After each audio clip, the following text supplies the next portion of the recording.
I King of Silver can River, great to see be thee. taught. Damn right you can. And there's the doctor, and we are good to go. Thank you, everyone, for your patience. We are now good to go. Gotta fix that. tell, All right. How you doing, Globus? tell me about this jacket. Oh, this is something that I retrieved. This is something that I retrieved when we were I was with Rugazan, one of my dragon companions. We were in a very dark, dangerous future, and we met a man with the rank of commissar, who we decided that he was a very bad person, and well, that's what I decided. Rugazan just wanted his gun, but I said we got to kill that guy, and Rugazan's like, well, I was already gonna because I want that gun, and so we did. Oh well, Rugazan did. I just got in a sneaky little stab at the end there, and now I got my drip. I got my drip from the grim dark future, There you go. and but it's not quite so grim when I'm wearing it. No, it's definitely a vibe. Like, it's one of my favorite things is that you have this jacket, and it has a certain gravitas to it. You know what I mean? Yeah, I think it is fun to wear. It is fun to wear. Um, Plus, you gotta look the part when you're traveling interdimensionally. You know, Yeah, and gotta is have a it a bit of thing? a. Do you like do you become DrYazman when you put the jacket on? Like, because sometimes like you know I become. I mean, as much as Globus the Elder is any different from me on my Yeah, daily, I become Globus the Elder when I sit in the chair and when I go through my what up definitely. Twitch, that kind of thing. Do you feel that like Oh you're yeah, becoming your Twitch self when you put the jacket on? definitely, definitely. You know, it's funny. Like, even if I'm like, it's funny. Like, I can be, I can be like, it doesn't matter how tired I am most of the time. Like, I mean, there is a limit, of course. Sure. But if I'm like real, even if I'm like real tired, like once I hit that live button, it's like something happens, and then like it's like Elitude, my partner, she calls it a superpower. Um, and so yeah, definitely, it's like you get in the zone, a little bit of psych yourself up a little bit, and then bam, and then you're live, and it's here we are, and I'm good to go. Right? And yeah, that's exactly, the feeling. Yeah. Yeah, and it's that's exactly what happens. That's exactly what happens, and it's great and it's good fun. Um, So, do you want to introduce yourself to my chat who might not know you? yeah, my name is DrYazman. You can come find me at twitch.tv/DrYazman, obviously. I'm an interdimensional traveler, originally from Earthrealm. I am live here through Globus's channel from the post-apocalyptic wasteland right now, but sometimes you can catch me in the Phone Guild Republic, sometimes you can catch me from my pirate ship, the Sea Cucumber, uh, which I which I liberated from the clutches of a very incompetent pirate. Um, I sometimes stream from my dragon friend's castle, Castle de Mole. I do. You'll find me freestyle rapping, talking about current events and politics, and doing a bit of retro gaming as well. And the past month, of course, anybody who knows me knows that I've been participating in a retro community event on Twitch called DOSember, where we play DOS games. If you don't know what DOS is an old operating system which was very popular before Windows, and there's a lot of great games on it. So that was a real fun community event. A little bit different from my normal content because it was just like 24/7. Every stream, the whole stream, DOS games, which I don't normally do. Um, I just recently collaborated with Lesbian Hot Sauce as well on the first of a series of streams we'll be doing, analyzing politics and culture through the lens of politics and society through the lens of gaming and other forms of literature, which I think is an underrated area of discourse. Of course, I'm a little biased because it is there is a growing field of a new but growing field of academic study called law and literature, which is focused on that very thing, analyzing literature and gaining political and economic insight out of it. But yes, uh, I'm a retro variety streamer I'm a retro variety politics streamer. It's a really weird niche that I can think of maybe me and two other people that do it. It's good to But have it's a a fun niche. niche to be in. Yeah, it's fun to be in. It's good fun to be in. And you are actually a doctor, right? Like you have Mhm. your doctorate in. In my doctorate is in it is a PhD, and it is a doctorate in primarily constitutional law, but also political theory. So primarily, it is the constitutional law of the United States Constitution. Uh, Now that's very broad. If you were to ask me which part of the Constitution, then I'll tell thee that primarily civil rights law. Um, and I have my, I can go narrower than that if I want to, but essentially, civil constitutional civil rights is my main field, which obviously encompasses certain aspects of political theory. I have research interests in law and literature, which is a new field, which is a new field nobody's heard of, which makes it a pain to explain what it is. Um, but primarily uh, constitutional civil rights of the United States, but also Australia, um, and also I know a bit about Canadian law, uh, a little bit about European law. I'm familiar enough with the Chinese Constitution and the Japanese Constitution as well, but primarily the United States, especially First Amendment law. Um, but all forms of speech law, especially, are my real core fields. So Mm. free speech law, intellectual property, these sorts of things. So how does a person who obviously has an accent different from what most people hear in the United Indeed. States, since Crocodile Dundee went out of fashion, how does a person with that type of accent end up being a doctorate in U.S. constitutional law? A few things lead to this. The first is that my background is my family history is very complicated, which leads to a complicated identity. As some of thee may know, yeah, I hold multiple citizenships. I come from a mixed migrant family. I have family in the United States. I have family in the UK, some in Canada. Um, Family gatherings for me are kind of funny because it's like it's hard for me to relate to most people's idea of like family gatherings and holidays and stuff. Because for me, it's usually like it's like me and five people, because Mm. everybody's spread out, even the direct family, like um, kind of funny. Uh, so there's that, which has given me, I guess growing up, it gave me, uh, it gave me a perspective that is somewhat different. Uh, I was never really just interested in the specific location where I lived. So I've always kind of had interests beyond that.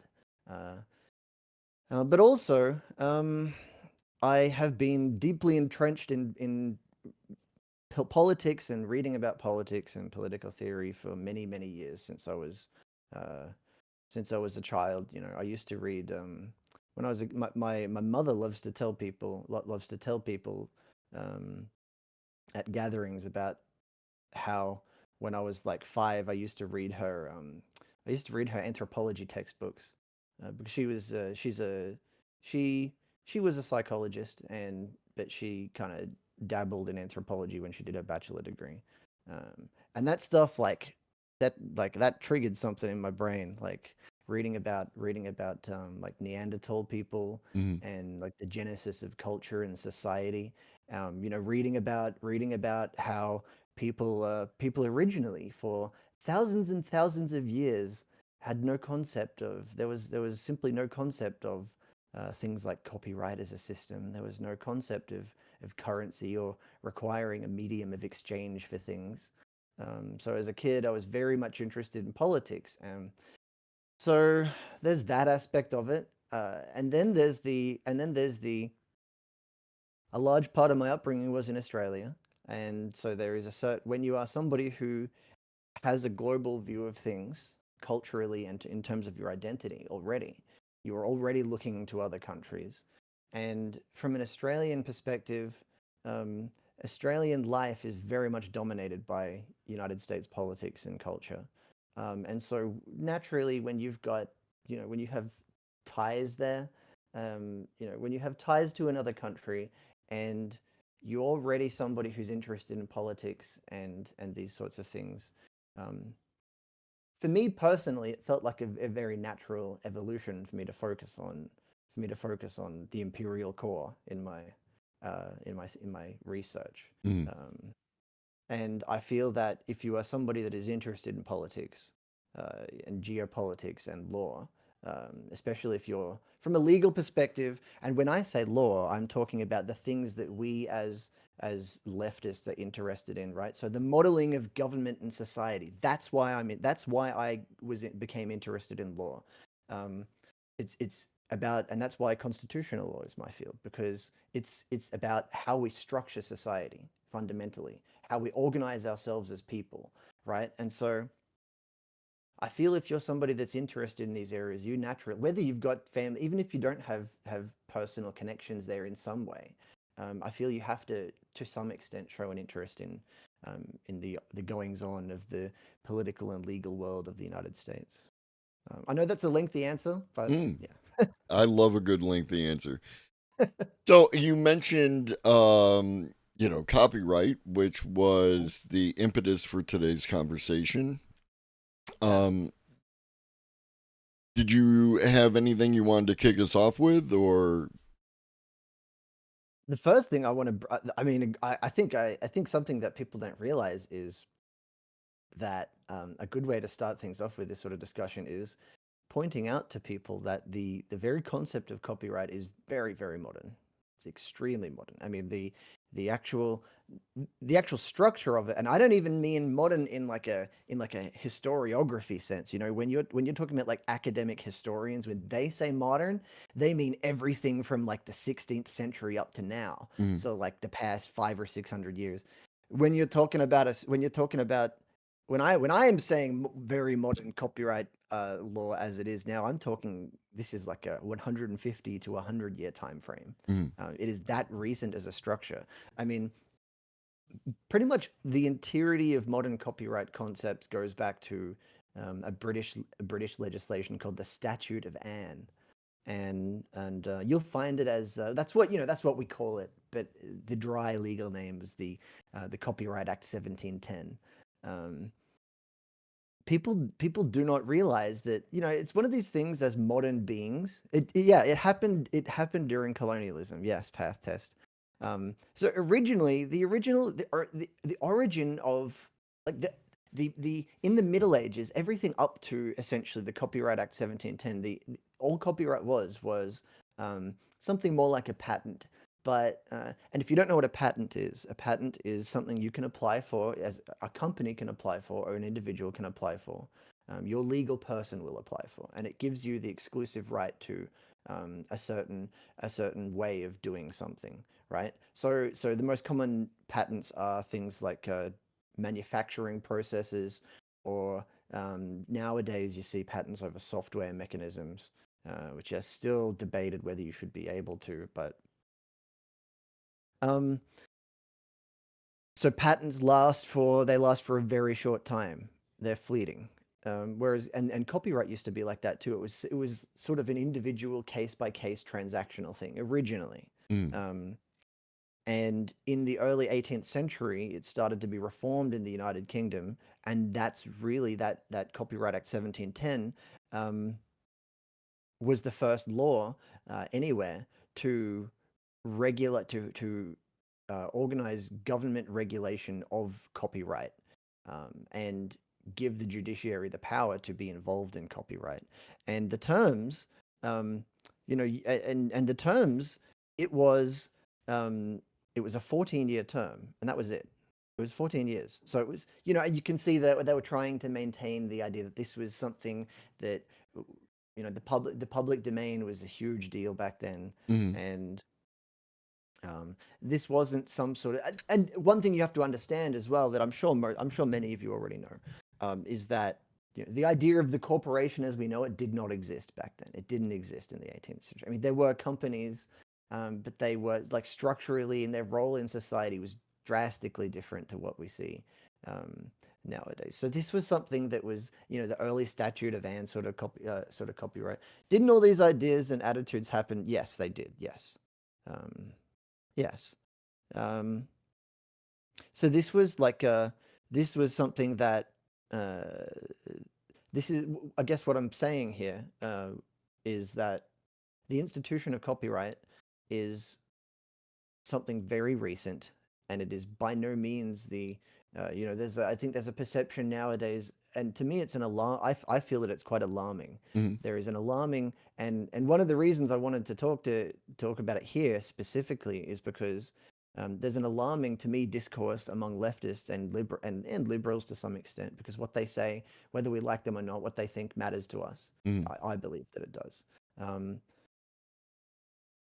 there's an alarming discourse that copyright is a good thing that must be preserved and protected, and I feel that um, this is a very bad path of this is a very destructive um, path for us to go down, for us to embark upon, and it is sort of a response to this discourse has developed as a sort of response to large language models. Mhm. Um, They had just met you. and the training This is mechanisms crazy. the training Here's my data that has number. been gathered. Call me And maybe. people, you often see people appealing to the idea of freelance creators and how it is potentially something dangerous or destructive to them.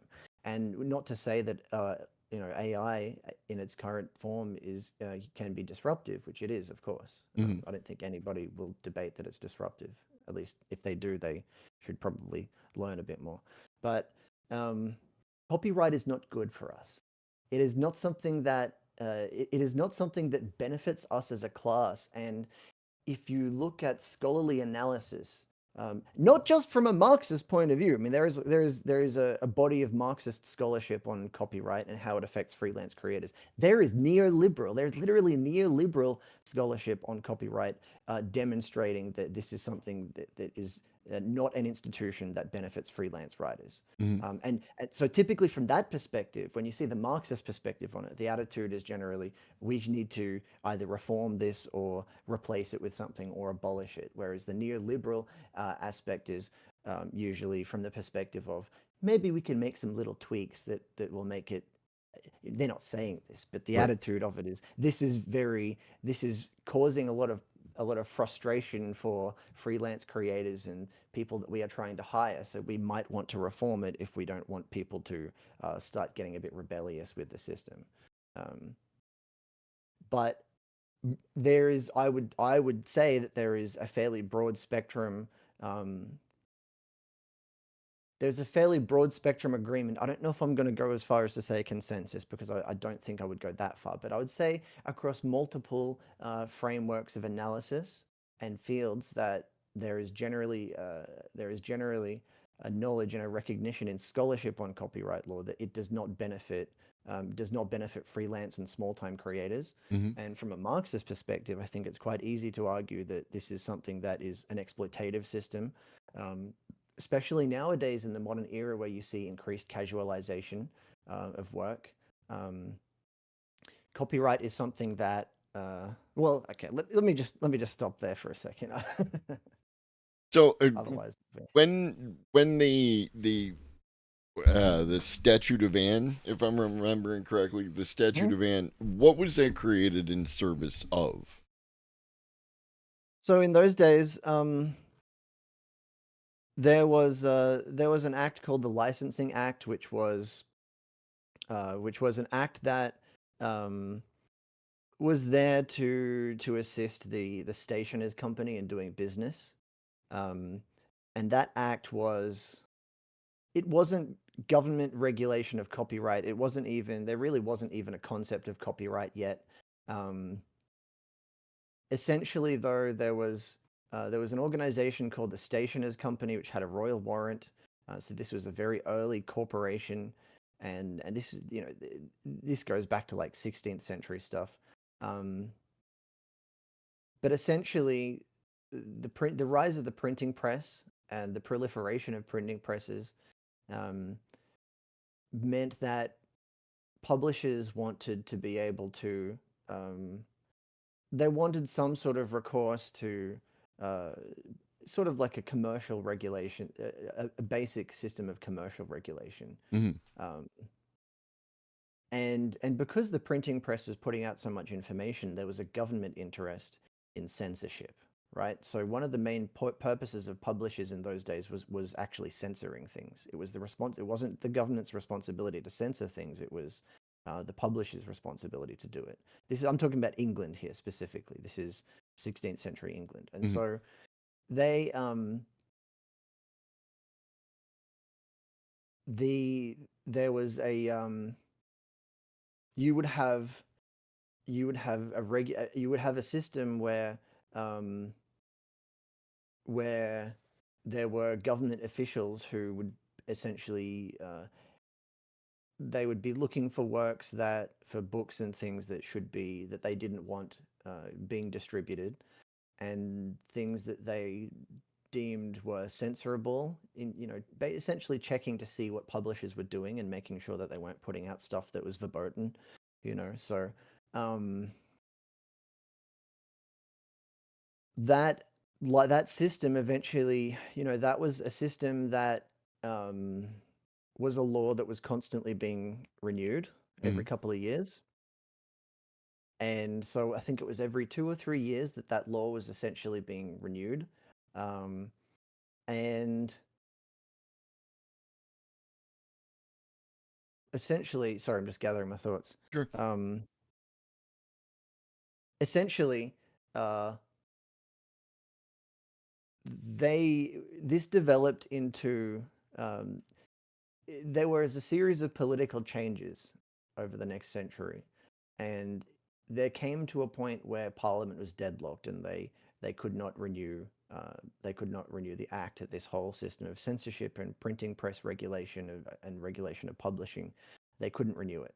Um, so eventually we come down the line, and the licensing system was starting to fail, and um, when you arrive all the way up to the early 18th century, um, the publishers had been growing and growing and growing this whole time, and so the Statute of Anne, um, publishers had they wanted to have more control, and they wanted less government regulation of what they were doing. They the fact that what were they called? Wardens, that's what they were called. Wardens were coming into their business premises and and inspecting all the books that they were printing, and so uh, it, it was controversial. The level of scrutiny of what the publishers were doing was controversial, and over time you start to see a trajectory away from regulating businesses in English law as capital as it wasn't really capitalism yet, but as the system that we start to recognize as capitalism developed, the English government quickly became, and then eventually you get to the 19th century where they were very, very obsessed with free trade to the point where they were just letting Irish people starve to death Hmm. during the famine. So as things started to like liberalize, right, economically liberalize, so free trade and things like that, they wanted to deregulate, and um, publishers didn't want the level of scrutiny and regulation of their actual activity. They were saying we want to let us manage all the censorship ourselves. It'll be industry run. We don't need wardens anymore coming into our premises. It'll be fine. And at the same time, because they were starting to do so much business, their market power and their as publishers, so publishers, people running printing presses, started growing. They wanted the government to regulate um, the licensing agreements for their works so that they didn't have to. It was sort of like a work reduction system for the early form of of copyright was in service of publishers, and it was a way for them to lose government to deregulate, but also to deregulate scrutiny while maximizing the business power of incorporated publishers. Hmm. So the purpose of it essentially was to say that you don't need to negotiate what the term of protection is anymore. If you're, you know, you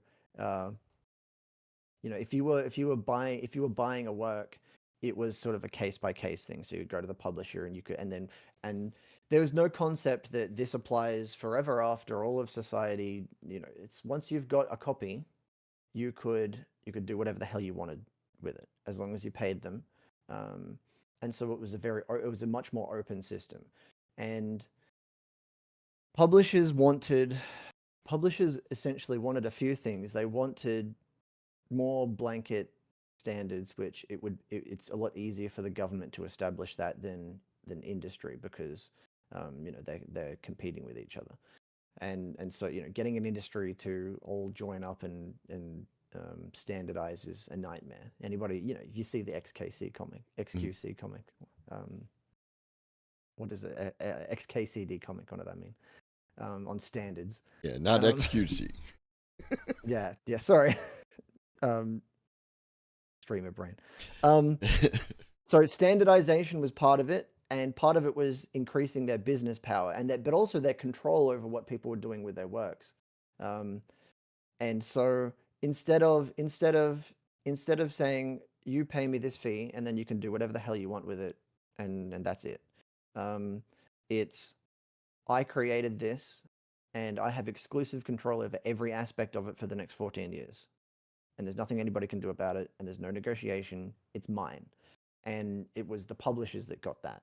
And so essentially, this was a system set up in service of early corporations, and expanding their market power, and also deregulating them, Mhm. um, scrutinizing them less.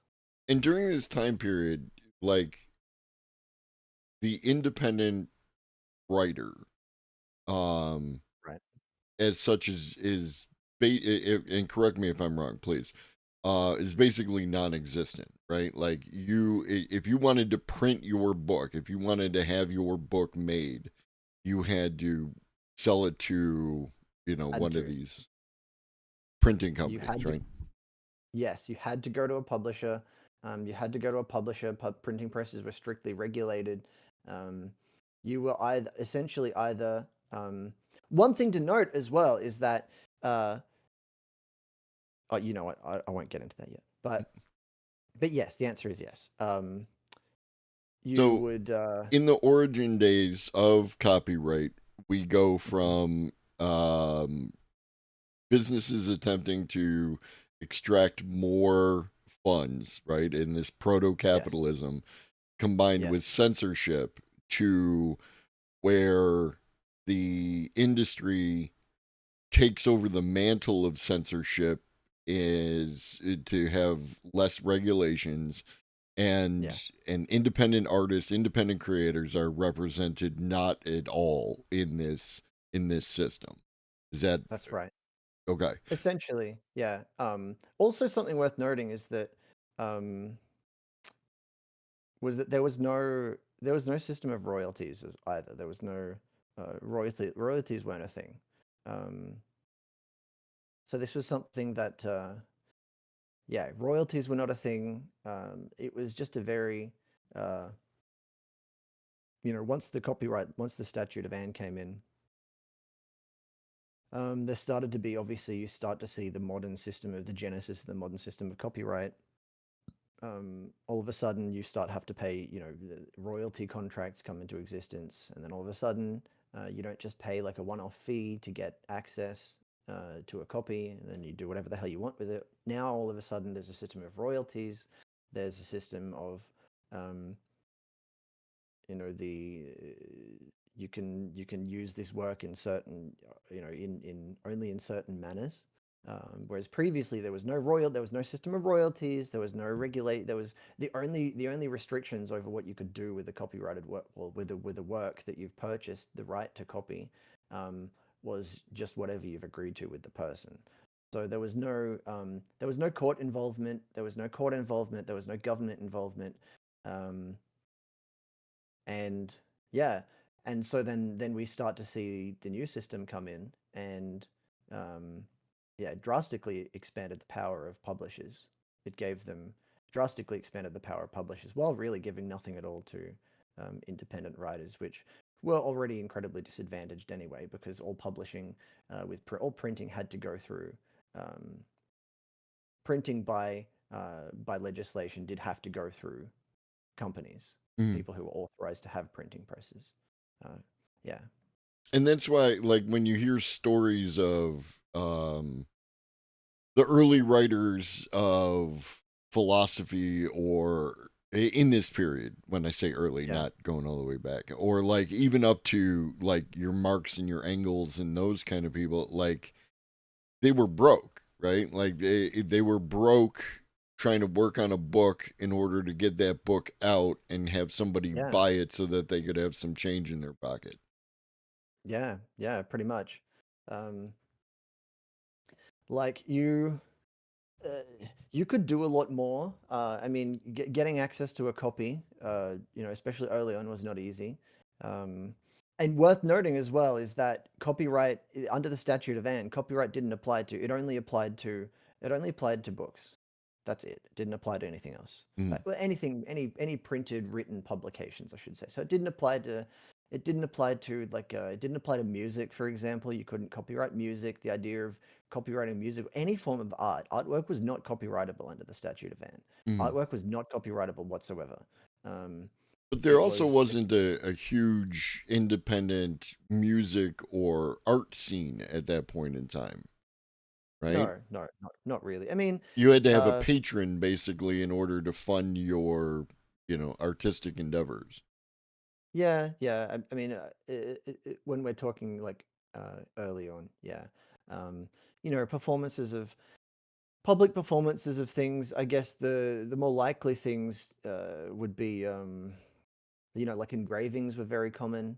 If you're talking about copywriting artwork, visual art was the first type of art to be copyrightable, right? So and that was engravings, and that was because that was something that printing presses, they have their woodcut arts and stuff like that. Those were copyrighted pretty quickly. I think there was an amendment.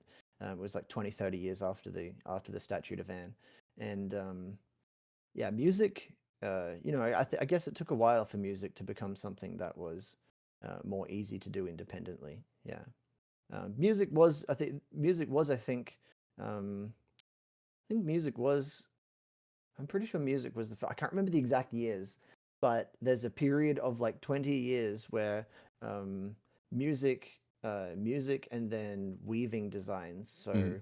Uh, so things that you would weave out of fabric, and then um, I think sculptures. And there's a 20-year period where they all became copyrightable in the around the 1780s, 1790s. Right. Sculpture came last. I just can't remember the order of the other two. But music did come eventually. Yeah, And but this is not to say that people weren't making music, right? Like people would get together, no, of you would course. have Yeah, singers, or, maybe somebody playing on some kind of instrument at a tavern, or, what have you, or people who might have access to some paints were painting, but it wasn't something mm, where their interests were not reflected at all in the law.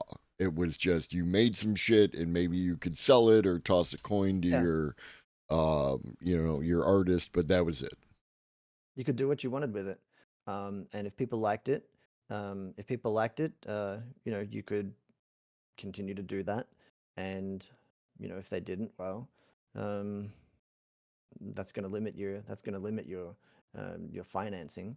But yeah, I mean, there was no concept of, I have an idea. I'm going to have to, uh, especially for artwork, there was no concept of I have an idea, but I can't do it because I don't have I don't have a million dollars to pay to pay this fucking publishing company. It was I'm gonna go paint my fucking painting, and nobody's gonna stop me because there's nothing socially or legally to stop me. Mhm. Um, and uh, eventually, um, you start to see the modern paradigm of copyright wasn't really until the 1880s where you see the Berne Convention come in, and that's really still to this day the governing document of international copyright globally, which um, the United States um, was openly and flagrantly in violation of for quite a long time. Really? In in a really good way. Yeah, in a really good way that unfortunately neoliberalism came back to bite us in the ass really badly because so essentially there was a period where for a very long time the paradigm towards copyright in the United States was we're not going to fuck with the public domain. And they didn't want to extend copyright terms for a very long time.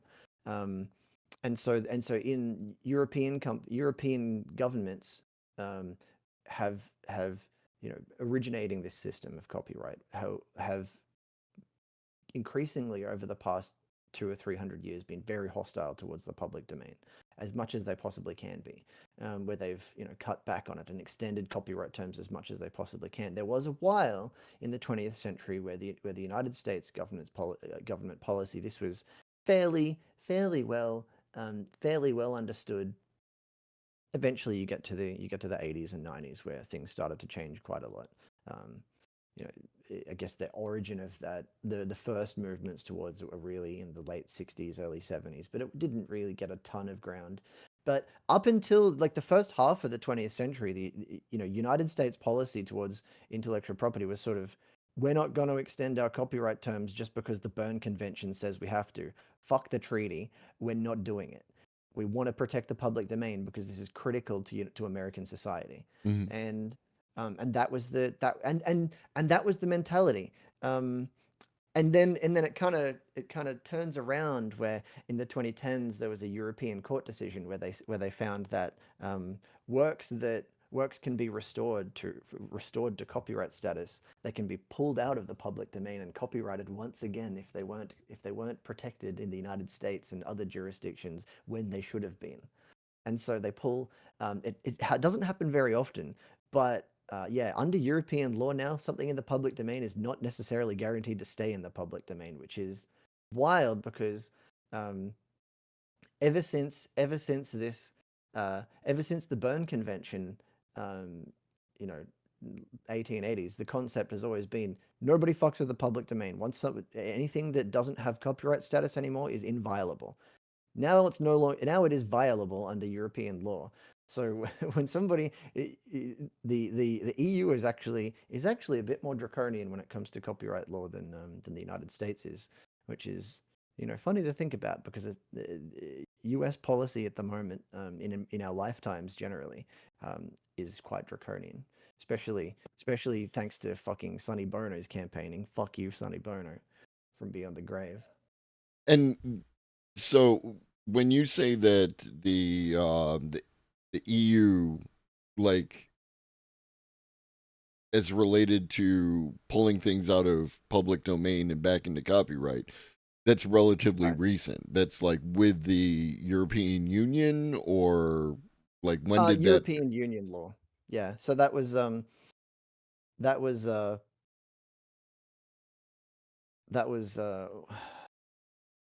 10, 15 years ago. I've got the I've got some stuff about it. I've got some notes about it in my old notes somewhere. Where is that case? Just bear with me for a second. Mm, But yeah, um, that was quite recent. yeah, and so we're Um, talking about, as far as European law, the public domain was inviolate, relatively speaking, until 10 to 15 years ago. The United yeah, States, it was that way until like the 1960s, more or less, roughly, yeah. and then begins to be eroded over the next 30 years. So when we're talking, when you say the modern concept of copyright, you're Right. talking about stuff that is occurred within the time frame of most people's lives, that are like within the range of the sound of our voice. Like, everyone who's watching Yeah. us is probably is somewhere in the range of being like, born at the beginning of, or like maybe just before copyright as we know it today took off. So it's a very Essentially, modern yeah. concept. hmm So uh, really quite modern. And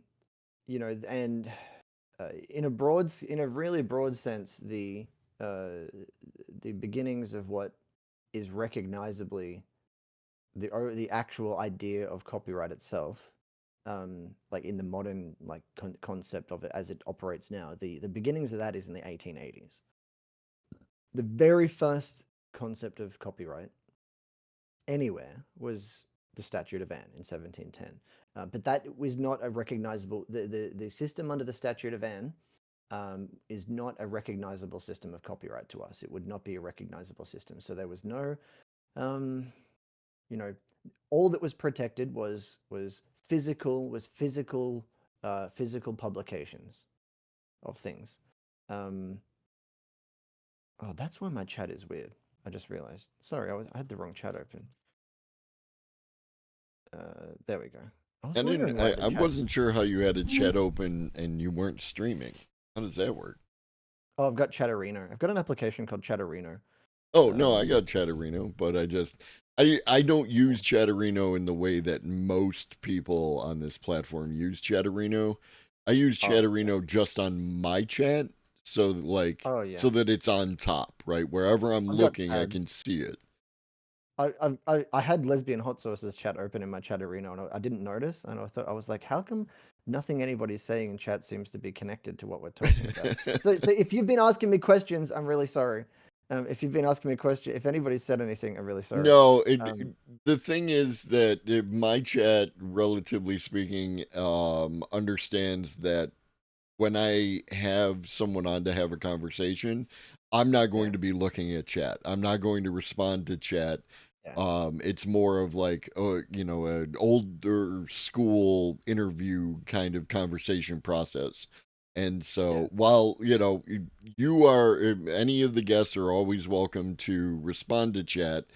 That's not what I'm going to be doing because I'm giving you my undivided attention when we're having the yeah. conversation. Okay, so let me summarize everything that I've. Let me summarize. Yeah. I guess let me summarize. Just to kind of condense that all down for easy consumption. So up until the Statute of Anne in England in 1710, all copyright was literally purchasing a copy of a manuscript, so a book typically. Um, so that's all it was. That's all it was. Literally, I go to the publisher. I would like a copy of that. I would like a copy of the book, and I'm paying them for the book so that I can have a copy made. That's what copyright was. The fee that is levied, uh, so that you can have a copy. Um, And then they would run off a copy of the book and give it I'd to run me off a when it was copy. done. Yeah, and then you can do whatever the hell you want to do with it. You can do whatever the hell you want to do with it. You can you can rewrite it, you can edit it, you can do whatever the hell you want to do with it. Subject to if there's any contractual stipulations that have been made in the sale. Um, it is, it's still England, of course, and they were very finicky about their contract law. But there were no royalties, there were no limitations on subsequent exploitation. By subsequent exploitation, I mean whatever you're doing with it. Mhm. It was here you want a copy? Well, pay for the copyright. And so you're really it's just a one-off sale. It's a particular type of contract for a one-off sale. And And that's it. the author only got paid any money when they sold a copy of their manuscript to the publisher, and at that point they were done. Yeah, it's true. Like they got a Yeah, flat so fee, and that was it. that's right. So the publisher, you do some work for the publisher. You do some work for the publisher. Either you're employed by the publisher. Typically was the arrangement, right? Typically, they're employing you. Um, so they're paying you as an employee. Typically, freelance stuff wasn't nearly as common. Um, and so, if it was freelance, it would be a contractual. You would have had a contractual payment, and then that's it. You clean your hands are cleaned of it. Um, the publisher's got it now.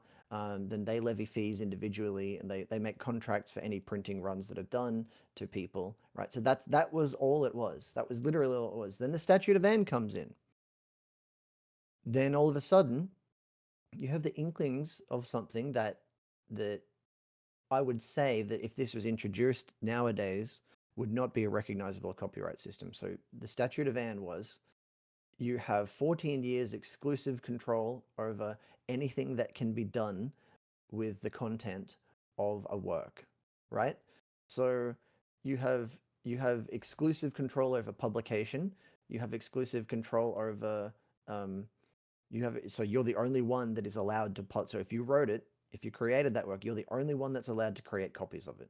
First of all, second of all, you have exclusive control um, over what people do with it. And thirdly, if people want to use it, they've got to pay you royalties and they've got to keep doing it for proceeds that you make. So, but it lasts for 14 years because the perception was we don't want to. It'll be too disruptive. It'll be too disruptive to the publishing industry and like journalism, newspapers. And literature, the literary pursuits. The perception was it will be too disruptive to all these endeavors if it lasts for too long a term. So it's 14 years, then it expires.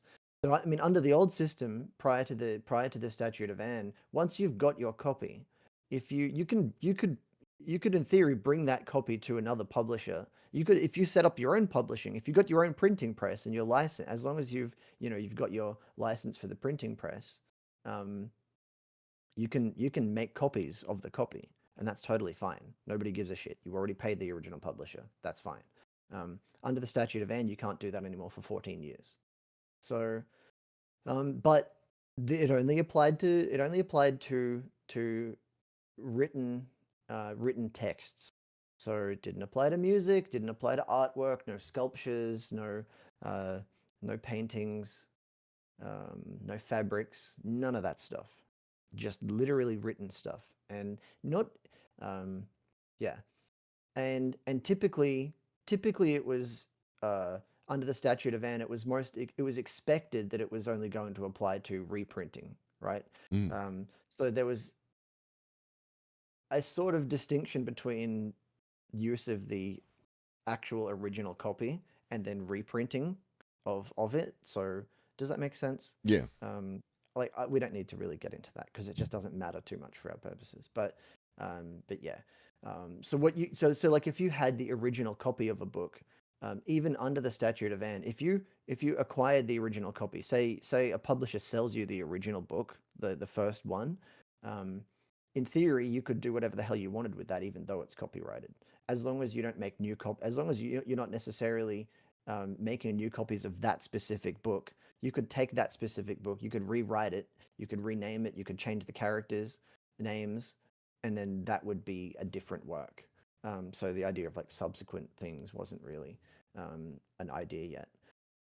So it's not really until the Berne Convention that you see the Berne Convention in the 1880s that you see what we recognize as a system of copyright, and um, the the system where this system where terms are as long as they are 70 years, 95 years. This is our lifetime sort of scale, Mm. right? Um, so yeah, so that's I guess that's the summary. That's the summary of how this system developed, and it was essentially developed in service of publishers, of book publishers, and expanding their market power and interests, and deregulating them, getting as much regulation away from them. So liberalizing the market, deregulation. And then Walt Disney was born. Yeah, yeah, and then and then Walt Disney was born, and now you're going to be dead before anything. You're in all likelihood going to be dead before anything released today enters the public domain. And I think kind of related to what the EU law that you were mentioning is the fact that a lot of the original things, for instance, that Disney did with like Snow White and Cinderella and Yeah, Pinocchio, these were public domain works when the mouse created its movies on them, its cartoons, and there's like that weird distinction. Like Winnie the Pooh has been public domain since a few some amount of time ago. Like A Milnes couple of years ago. originally Yeah. Winnie the Pooh, but if Winnie had a red shirt on, that was the Disney version, and that was a copyright violation. Yes, yeah. So there's particular expressions, um, Now, very does particular that expressions. qualify as like fair use? Right? Like, is the Disney act of putting a red shirt on the bear and then taking all the stories and just putting a red shirt on the bear? Does that fall under the what we understand as the concept of fair use, or is that an entirely other kind of animal?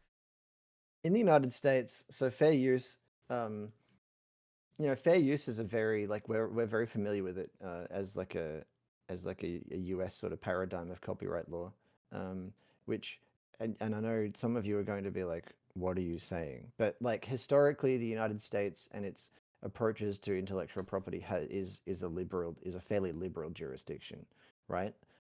It doesn't feel like it now because of the current status, but um, having fair use and having it be as broad as it is for as long as it has been is really a distinctly United States approach. Um, but yeah, so it's something that really a lot of that hinges on. Um, it really hinges on what's the best way to phrase it? It hinges on market confusion. Mm-hmm. So um, there's a lot of factors you'll look at if you're trying to determine whether something falls under fair use. It's sort of which I think we were discussing the other day. Mm-hmm. But it's a four-factor test, right? And so this is something that goes back to is something that also goes back to the 70s, which sort of uh, codified the modern concept of fair use, right? Um, so those four factors essentially you start by looking at um, what are they intending to do? What's the intent, right?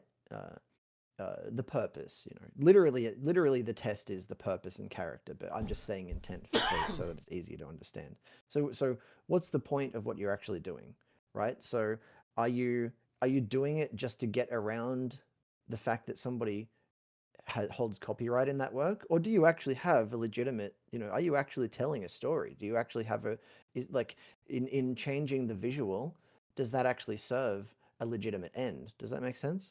Um, Yeah, but and where does it? You said legitimate, which is always one of right. those favorite words that I have, like real, right? Like it's not real art, it's not real AI, it's not real whatever. And So legitimate is like adjacent to that as a concept.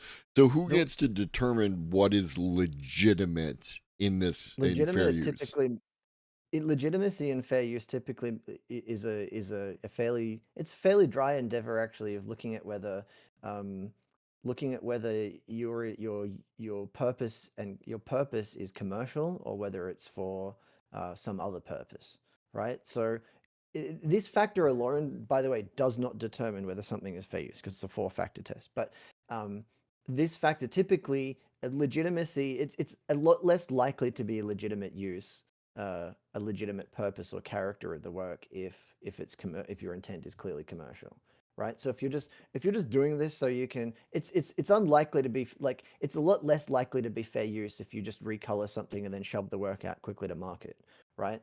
Like if it's something that for example, if I take a copyrighted character, so say I take uh say I take Master Chief from Halo. I take Master Chief, I recolor him, I give him a name, I call him I call him Larry Farrow, and that's his name now. And I spend years writing about this on the web for free, and I'm putting out fanfics and I'm drawing the shit and I'm making mods of games and I'm doing all this stuff and I'm not making a damn cent off of any of it. I'm not asking for donations. And then I start selling a fanfic that I've written. And then like after 5 years, um, that is a, that's a commercial use that is less likely to be a problem. Um, but if all I do is I go, all right, he's Larry Farrow and he's blue, out the door in 6 months' time, and I'm promoting it and I'm marketing it, and there's no real creative purpose, and it's clearly just a rip off of Halo, like, that's probably going to fail the test. So when we're talking about purpose and character, the first factor of fair use, it's really a matter of you're really discussing whether something is commercial, and if it is, how commercial. If it's not commercial, and being not non-commercial, by the way, also doesn't necessarily make it fair use either, because non-commercial ends won't necessarily be fair use, because like a charity, for example, a charity typically in their campaigning might try to rely on fair use if they use popular symbols or copyrighted ideas or characters, like PETA, for example, will do it. um, and uh, but they can be you run the risk of, if you rely on something copyrighted too much in like a charitable campaign, that you can end up violating copyright, because uh, you know um, you might be seen to be benefiting your organization in some material way, even though it's a non-commercial use, or you might be uh, you know creating confusion in the market, right? And so this is, you can already, I mean, I hope in some way, and we're not even necessarily discussing it specifically, um, but you can kind of subtly see how this system itself is designed to protect corporate use, right? It's not designed to protect um, creative endeavors. Yeah, It's designed to and protect that's like corporate. we probably could have just jumped right in with the whole AI copyright and everything else thing. But what I really wanted to do, given the opportunity, was to like lay that out. Like, Yeah, because nothing exists in a vacuum. Everything exists across a continuum. And to understand the nature of where copyright is today and mm, how it's a modern concept and everything else is to establish this is the lineage, this is how it formed. It was originally designed to do this, it originally yeah, designed to do that, and it existed in a different space than it does now. And ultimately, as I think that a lot of people are clear on, is that it does um primarily benefit capital, and to an extent always has, right? Like that the entire yeah, nature of restriction, which is what copyright is. It's a form of restriction of trade, is in benefit of capital. That any of the positive results that might come through to individuals and freelancers and other creatives are ancillary. Like they are, yeah. they just happen to occur. They are. It's not for us. We just benefit from it. Yeah, yeah. I mean, any benefits that you derive, this is a system. So, I mean, I have a great paper actually, that um, I was gonna cite in something that I was writing, and I didn't end up citing it, but I kept it anyway because it's just a really good, it's a really good paper, um, written by somebody called Giuseppe D'Agostino, and she wrote that she wrote that the if you're a freelancer, so if you're a freelancer, I mean, proportionally, there's more freelancers now than there was, 200 years ago, Mm-hmm. because of talking more specifically in the United States and Western Europe here, because of casualization in the market, right? So um, publishers are a hell of a lot less likely to actually employ people. Um, they are far more likely to not want to actually hire anybody in the first place. They want you to be freelance. They want you to be freelance because they're the rights holders, and you're typically, if you're freelancing and you're actually writing for a publisher, just like the music industry, like many industries, you're typically signing over the rights, and the publishers are the rights holders. And so if you are somebody who manages to benefit from the system of copyright, that is something that may arise as a freelancer, but it's a system that in practice freelancers typically are at the behest of publishers who are the real rights holders. Um, and publishers do receive a disproportionate benefit. And so when we're talking about when we talk about freelancers and small creators, uh, copyright really is the system of copyright itself is is one of the reasons that is a far bigger threat to artists and small time creators than anything large language models are doing. Which is not to say that there aren't shady practices, but um, the system of copyright is certainly not the solution. If you is certainly not the solution, especially given the trajectory, the demonstrated trajectory in labor research Mm. of casualization, right, in creative work. Um, And so we have espe- the concept of legitimacy. Mhm. What were the other three factors? So the other three factors are the second factor is what's actually copyrighted. What is it that's copyrighted? You have to look at what the actual work is that the claimant say it says they've got copyrighted, right? Because not everything is copyrightable. Um, just because somebody says they've got a copyright, first of all, it doesn't mean they actually do. And second, just because somebody writes in their statement of claim, so when you're filing a civil case, right, you're suing somebody, you write a document that's called a statement of claim. And what that is essentially is a document you send to the court once you've filed your case, and it's a list. It's like you're throwing everything at the wall. Um, and really what you do is somebody will come into your office and they'll say, this guy is causing me, some businessman will come into your office and he'll say, this guy is ripping me off or he's making me lose money. So let's fucking sue him and prevent him from, releasing or publishing. So then you interview them and you basically get them to tell you literally everything, and then you throw everything at the wall that you possibly can in your statement of claim. So when you see somebody has sued, and if you're looking at a statement of claim, something you have to remember is that their lawyer has literally thrown everything at the wall that they possibly can just to see what sticks. Mm. Half of that stuff they don't expect to actually get up in court. And some of it the lawyer knows that some of it's probably never going to get up in court. So when you see like a state like, and this is just a general thing that I think is really good for people to know. When you hear about like, oh well, these people have sued somebody and they've asked for $500 billion in damages, they know that they're not going to get that. You get to judge. I mean, uh, every once in a blue moon there is a very rare exception, like Alex Jones, for example, uh, where the absurd numbers that are thrown at actually manage to get up.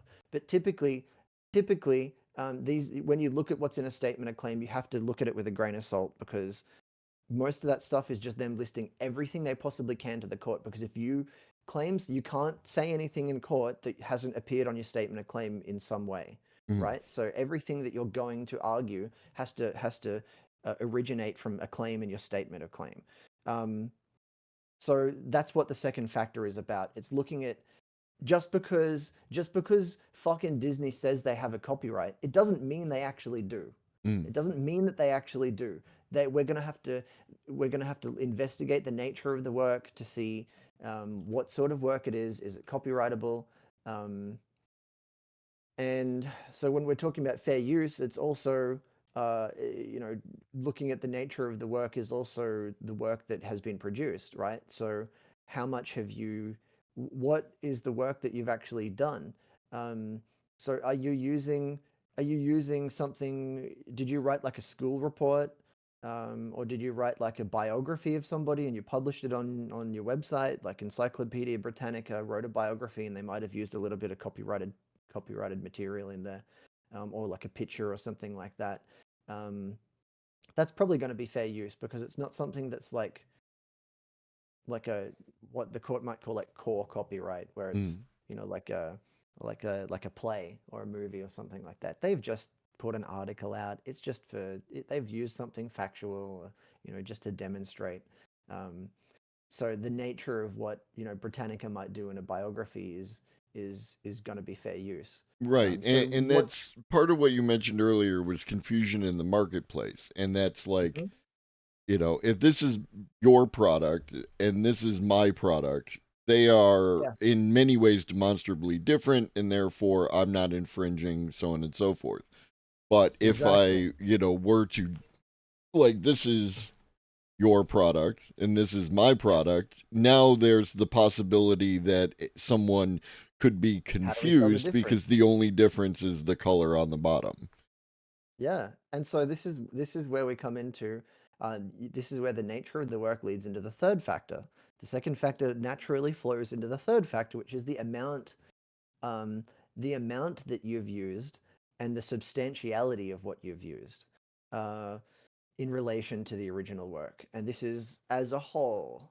So we're looking at it as a whole, and not necessarily little. So let's break that down. So it's the amount that you've used and the substantiality of what you. So the amount is a fairly dry, quantitative sort of thing. It's like if you've got a book, you might be looking at like what say it's a 100,000 word book. Then you're looking at how many words have you copied from that book, right? And so then in their statement of claim, they in their claim they might throw up they might say they have used 34% of the original work. And then the court might look at it and they go, well, actually, it's more like 21% because we looked at what you said was copied and you've just taken like random fragments of sentences that you happen to have found spread throughout their book. Like this happens with movie scripts a lot. You always hear, and you especially a really big successful movie, you always hear these claims of, well, they plagiarized my script. And Mm, then when the court actually when it actually gets to if it actually gets to court, because these things usually as much as the media loves to report on plagiarism in famous works, they're almost always bullshit. And like with movie scripts, you get to um, they might say, well, there's all these lines that they've copied, and you look at some of the things that they claim will have been copied, for example, and they're just fragments of sentences that happen to line up, and it's a lot of the time it's just coincidence. right. um, which is where you get in. So you have to look at the amount, but also the substantiality. So it might be that you've actually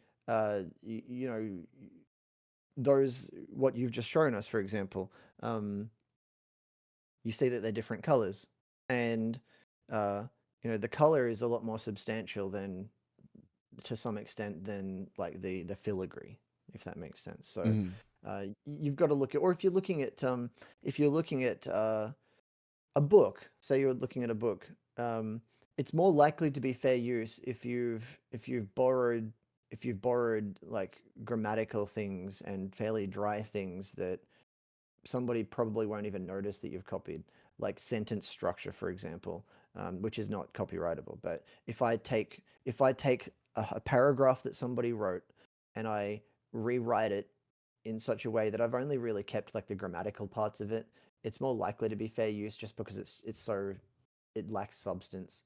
It really doesn't. It really doesn't reflect the character of the original work at all. You've just taken a kind of a stylistic emulation.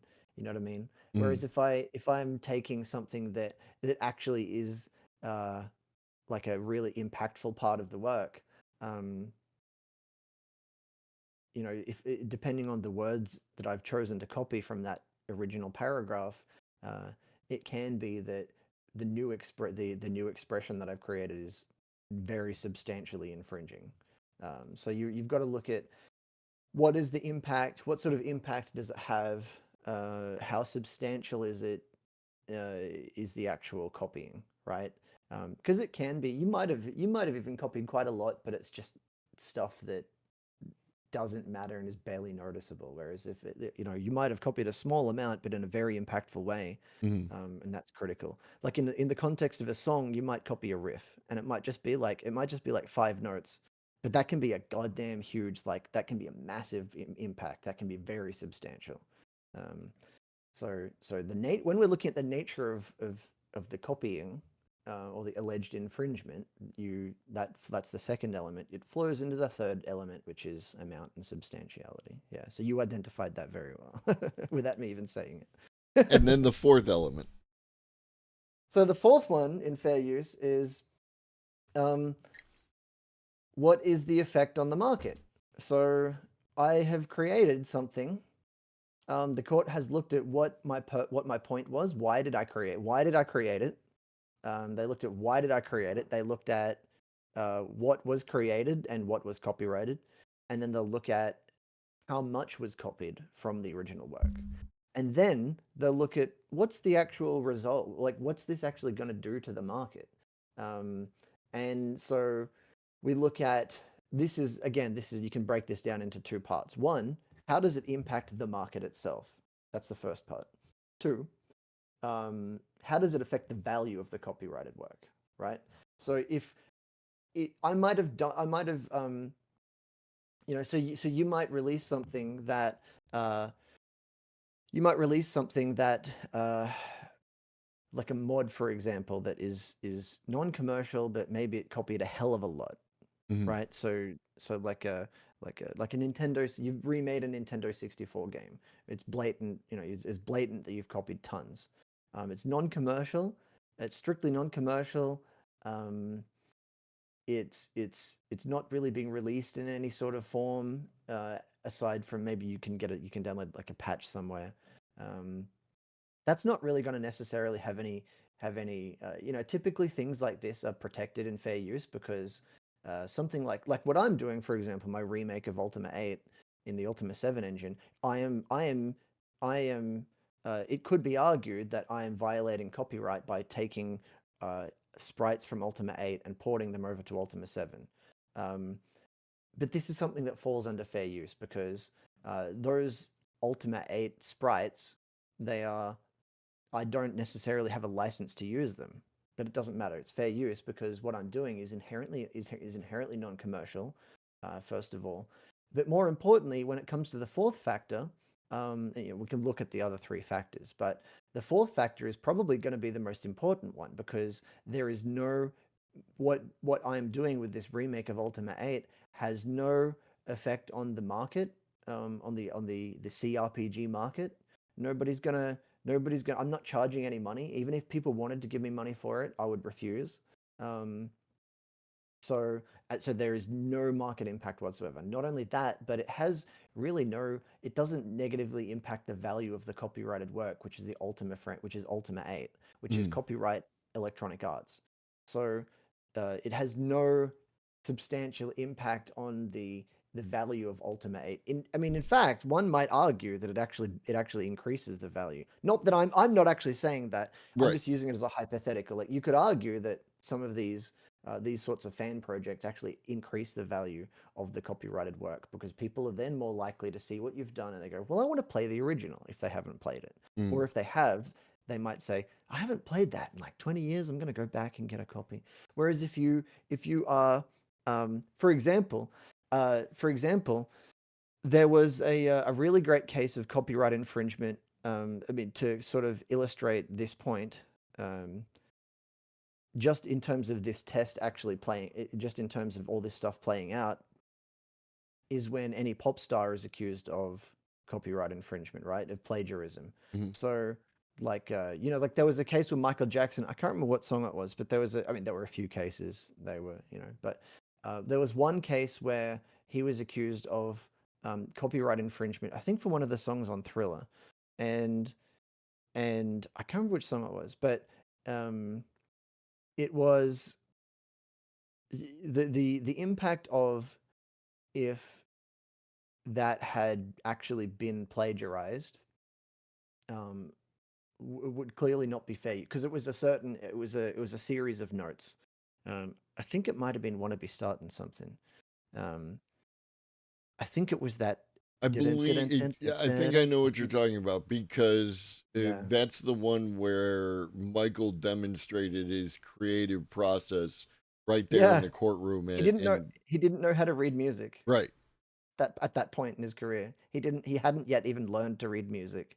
And that was very easy to establish. That you literally all he did in court, his defense was it was an open and shut case actually, because all he had to do was say, I couldn't read music then and I still can't read music. And so the court said, how the hell do you compose things?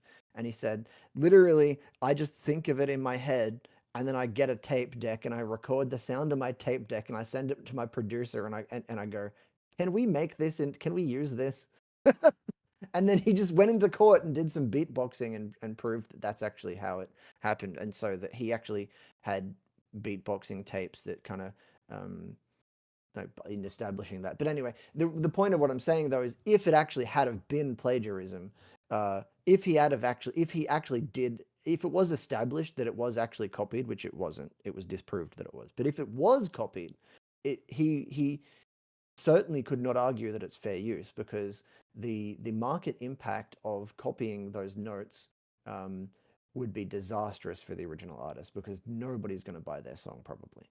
They're just going to, they'll go buy Thriller. Like, and the value of their copyrighted work, well, all the value is being eaten up by the pop star. Mhm. Again, none of that actually happened because it wasn't plagiarism.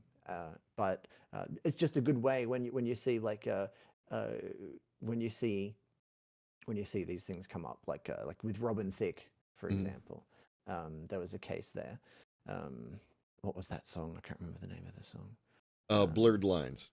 Blurred Lines. That's it. Yeah. So there was a case there, and that sort of you see this stuff come up a lot. There's tons of these cases that have been. It's not actually as common now because sampling is generally mostly settled in the industry, Mhm. right? The way sampling works and the contracts that you sign, mechanical rights and stuff like that. I won't get into that too much, but that's mostly settled now. But in the 80s and 90s, there was tons of these cases from sampling, especially. Um, and you can naturally see how a music publisher who were a music publisher um, or somebody in the market who is an artist, how that fourth element could come into play when you're looking at the market value or the value of the work. Yeah. Mhm. So that's the fair use test. And Um, fair use isn't like people make claims of fair use, but that's not a yeah. that's not something you can just say, right? Like, Oh, the mouse says, you infringed on my copyright, here's my cease and desist, and you can't just write on it fair use, motherfucker, and send it back to him and then you're all good, right? Like no, not really. If at they're that. willing to litigate it, if they're willing to litigate it, then they will. Mhm. And again, this actually brings me to, in you saying that, this actually brings me to one of the ways that copyright absolutely does not benefit. Again, uh, this has been demonstrated in quite a few papers that I've seen. That D'Agostino paper that I referred to before, she looks into she looked into that a little bit too, um, where sorry, I just lost my train of thought. Um, yeah, where one of the even if this wasn't a system, like even if this wasn't a system that was designed, literally created for the purpose of expanding market power of publishers. That is literally the purpose. I'm not making that is literally the sole reason that copyright as a system exists to expand and protect the market power of publishers and entrench them as the arbiters of all creative work. That is literally the sole purpose of copyright as a system.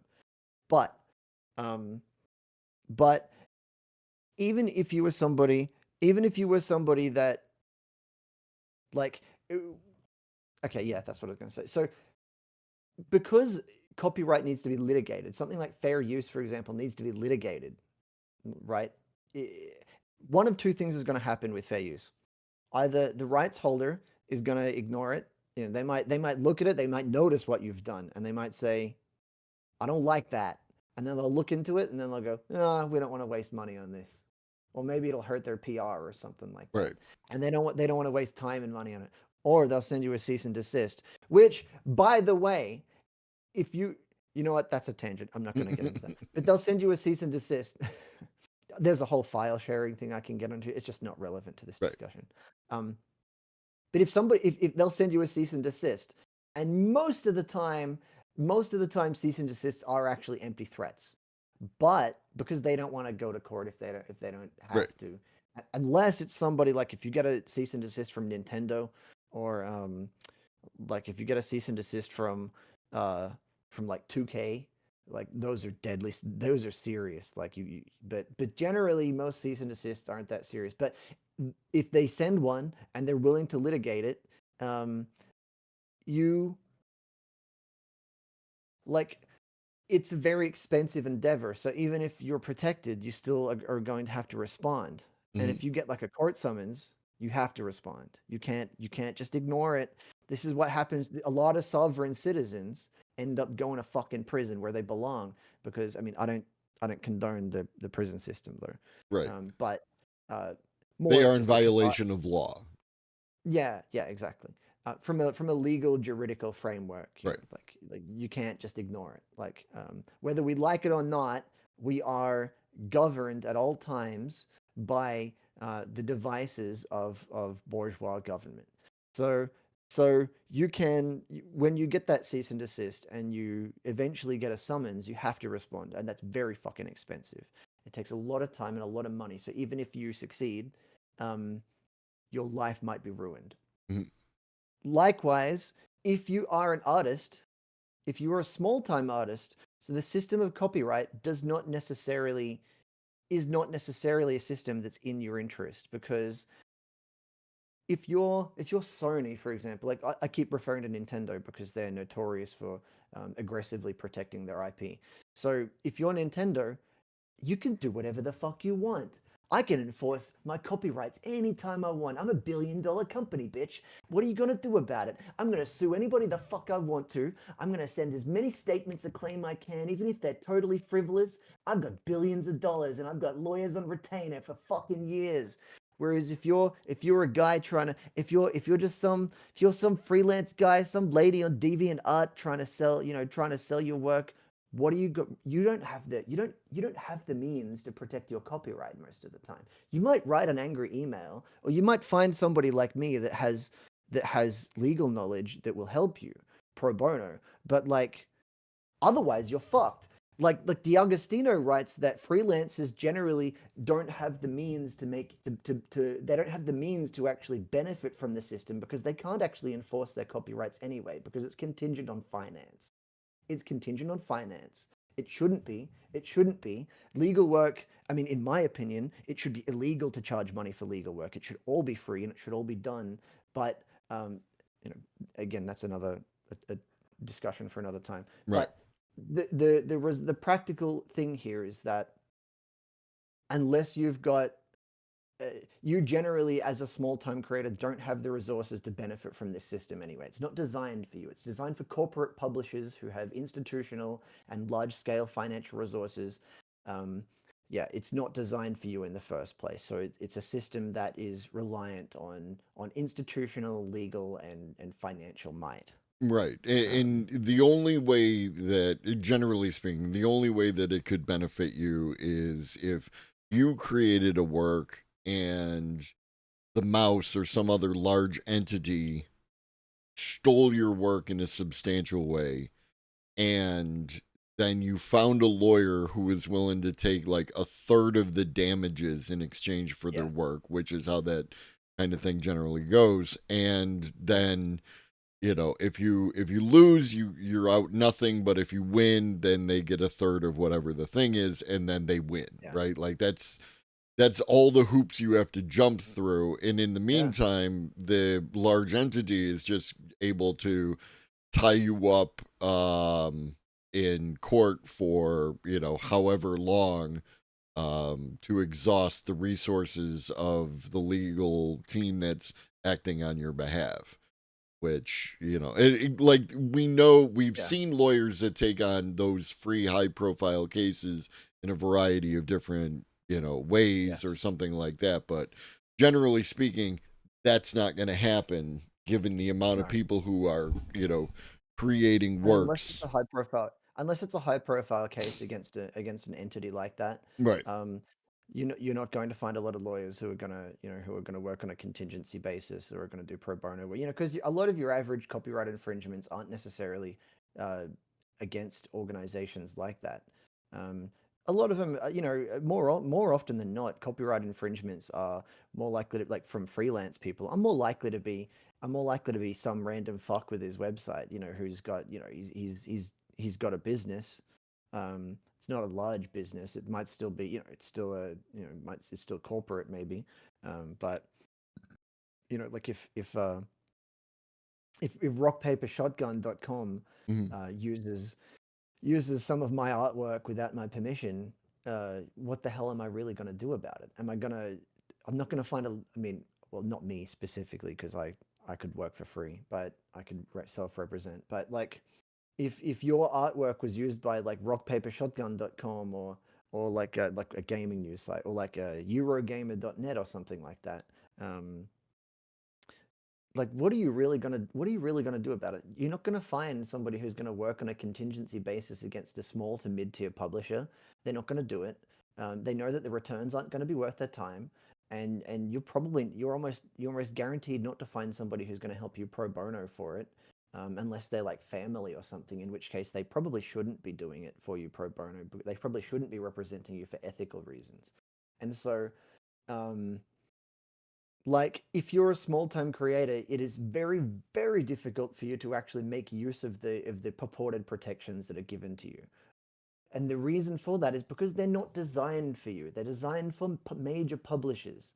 From the very genesis of this system, going back to well before the Berne Convention, all the way back to the original statute of 1710, um, it's not designed for you. It's not designed for freelancers. It's not designed for small-time creators. This is a system designed for corporate entities, and they are the ones who are able to generally benefit from it.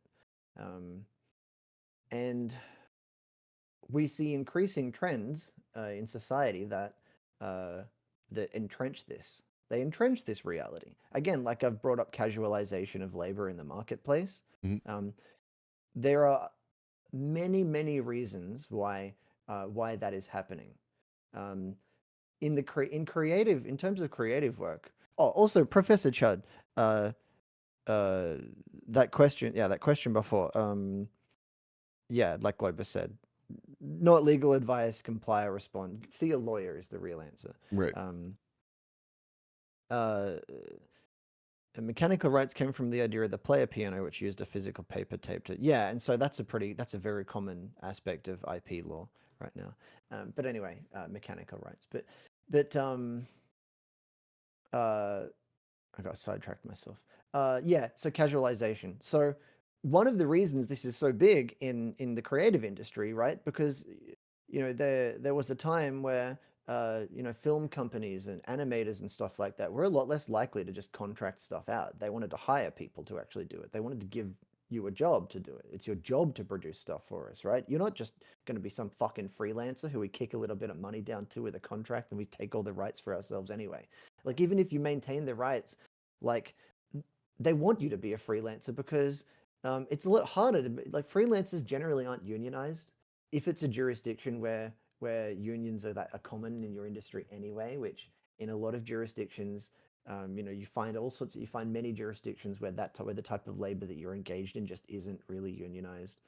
Like you see, uh, like software development in the United States is an industry where there's tons of freelancers and they're not really unionized anyway.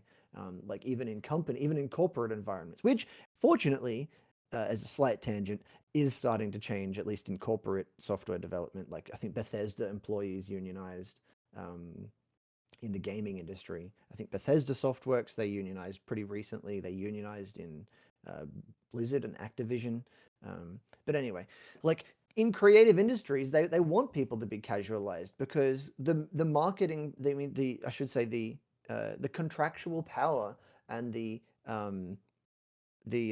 negotiating power of of you as a corporate entity is infinitely more and it's disadvantageous to a freelancer. It's disadvantageous to you. You don't have any real leverage there.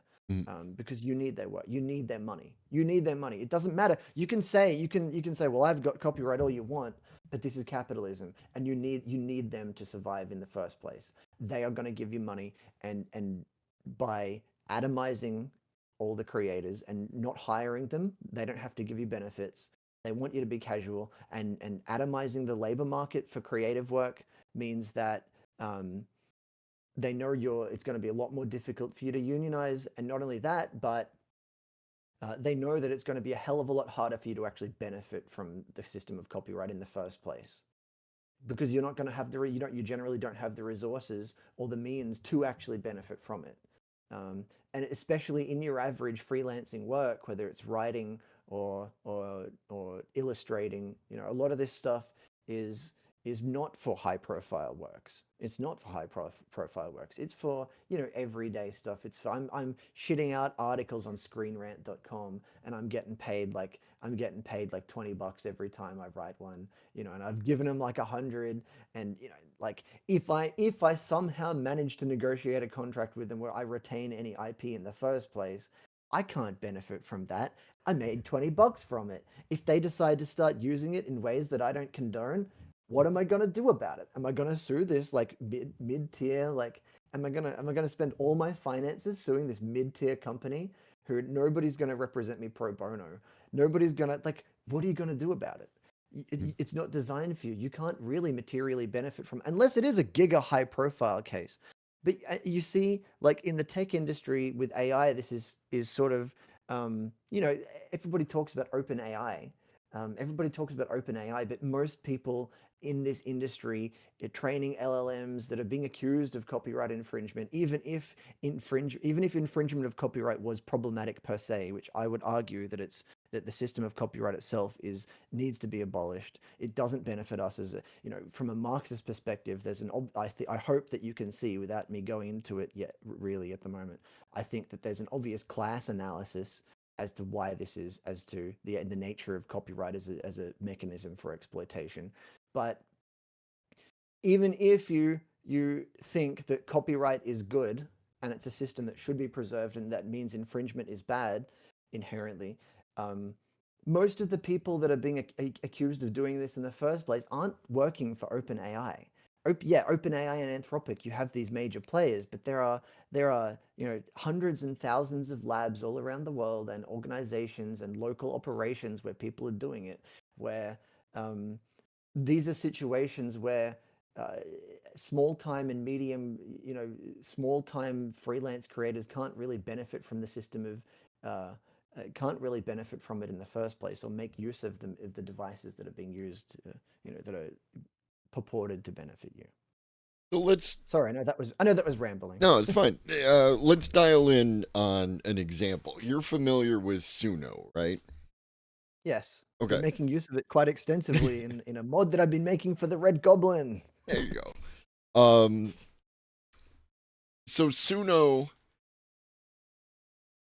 has been sued by like Sony and Warner and UMG Yes, and like that. And then of course there are named artists who have signed on to the lawsuit.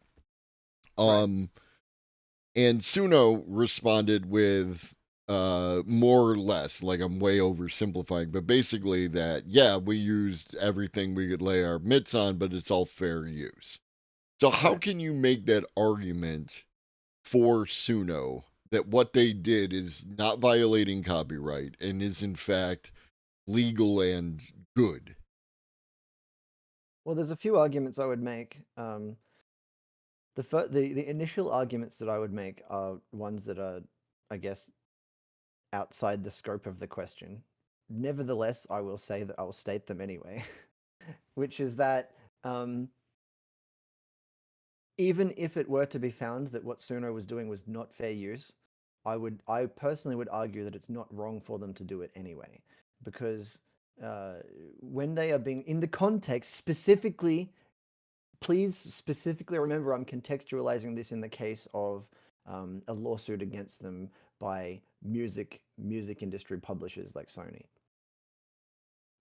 These are organizations that do not exist to benefit artists in the first place.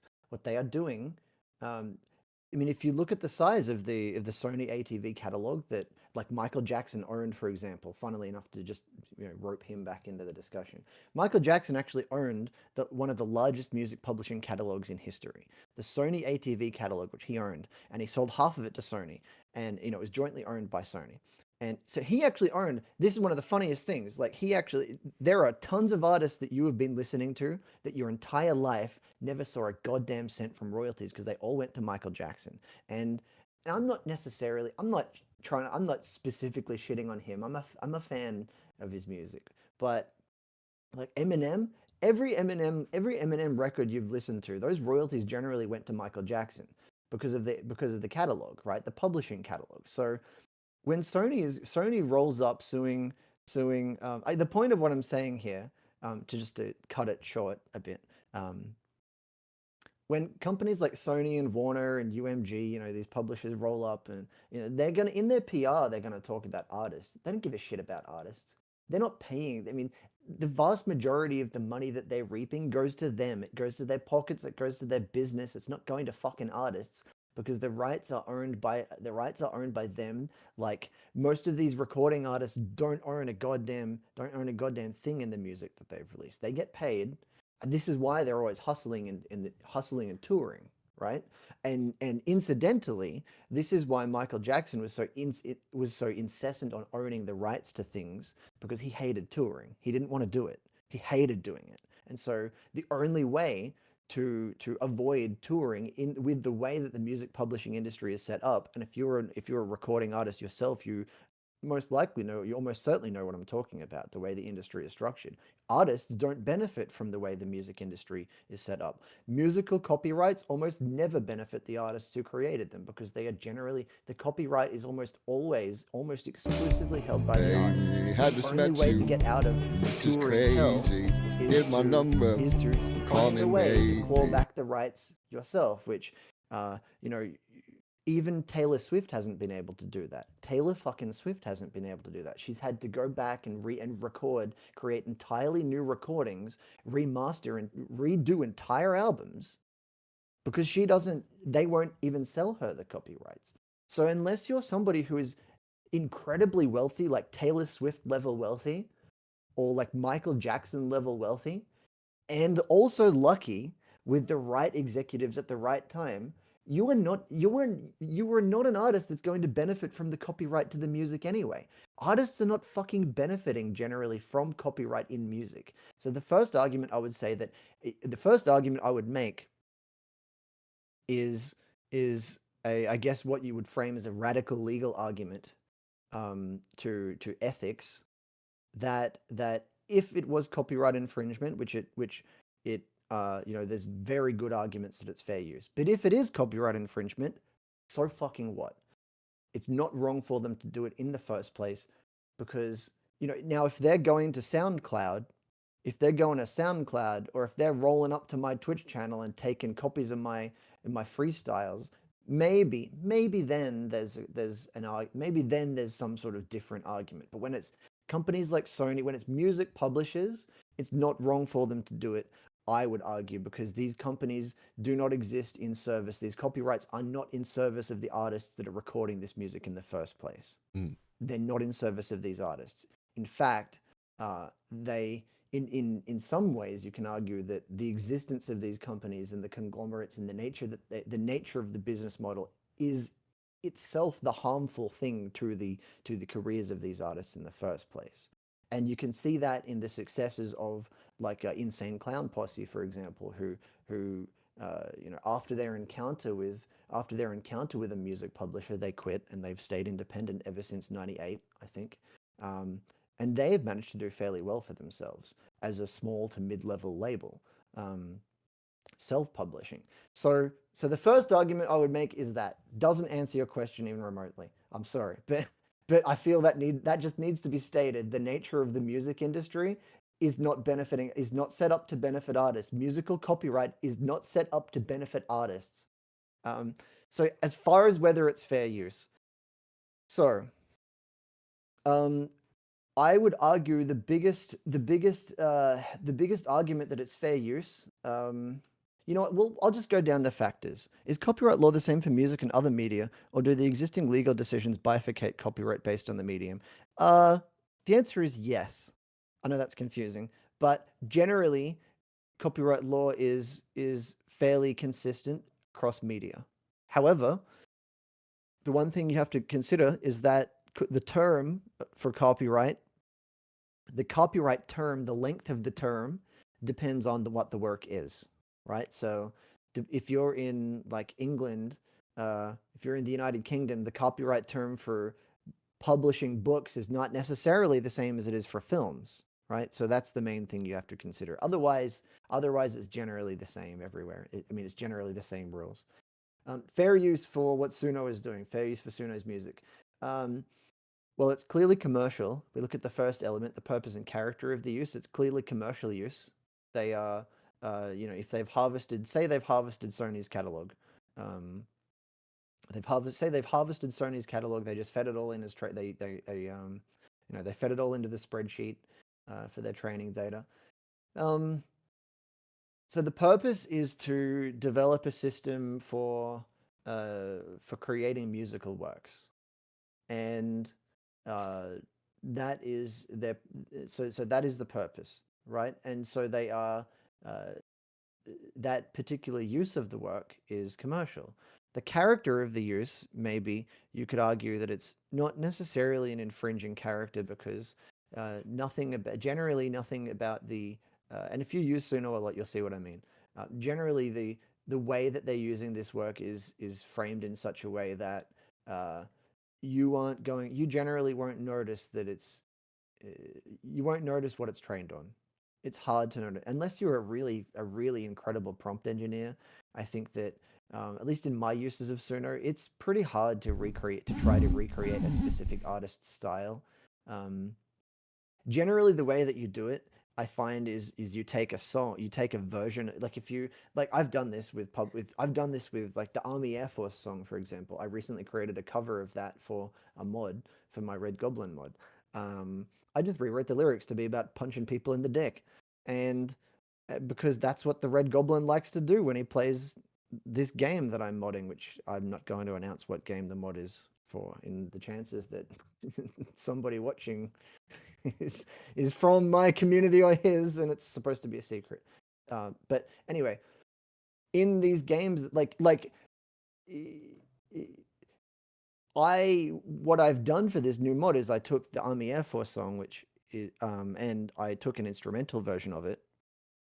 I fed it to Suno, and there's a covering function, right? But that's not Suno didn't do that. Like if you argued that that particular use, maybe there was some work in there at some stage that they fed from Sony's catalog. Just using that one example to carry on the hypothetical. Mm-hmm. Um, maybe they've got like Glenn Miller stuff that kind of sounds a little bit like the vibe of the with the brass and stuff that the Army Air Force song, Wild Blue Yonder. Maybe somewhere in there they've got like Glenn Miller stuff or something like that. That's like they've got like John Williams like fucking, you know what I'm saying? But like um I think that the purpose is clearly commercial, which makes it a little bit less likely to be fair use. But the character of it, I think, is clearly fair use. Uh, it's it's transformative. It's what Suno does is at least to me, it is patently transformative. Mm-hmm. Transformative. Now, when we're talking about the character of use, if your use of copyrighted work is transformative, that means you've created something totally new and different, um, then that weighs very heavily in favor of fair use. A bit less heavily if it's for a commercial end, but it's still it still counts because you've created if it's transformative use, if the character is transformative, then you've in all likelihood have just created something new, even though you've relied on something infringing. Um, Even though it's been argued that it's infringing, it's not infringing actually because you've transformed you've transformed it into something totally new, which means that that's fair use. It's transformative use is fair use, right? So I would say that what Suno is doing, even though it's commercial, I would say it easily passes the first test because it is transformative. um, the character of the use.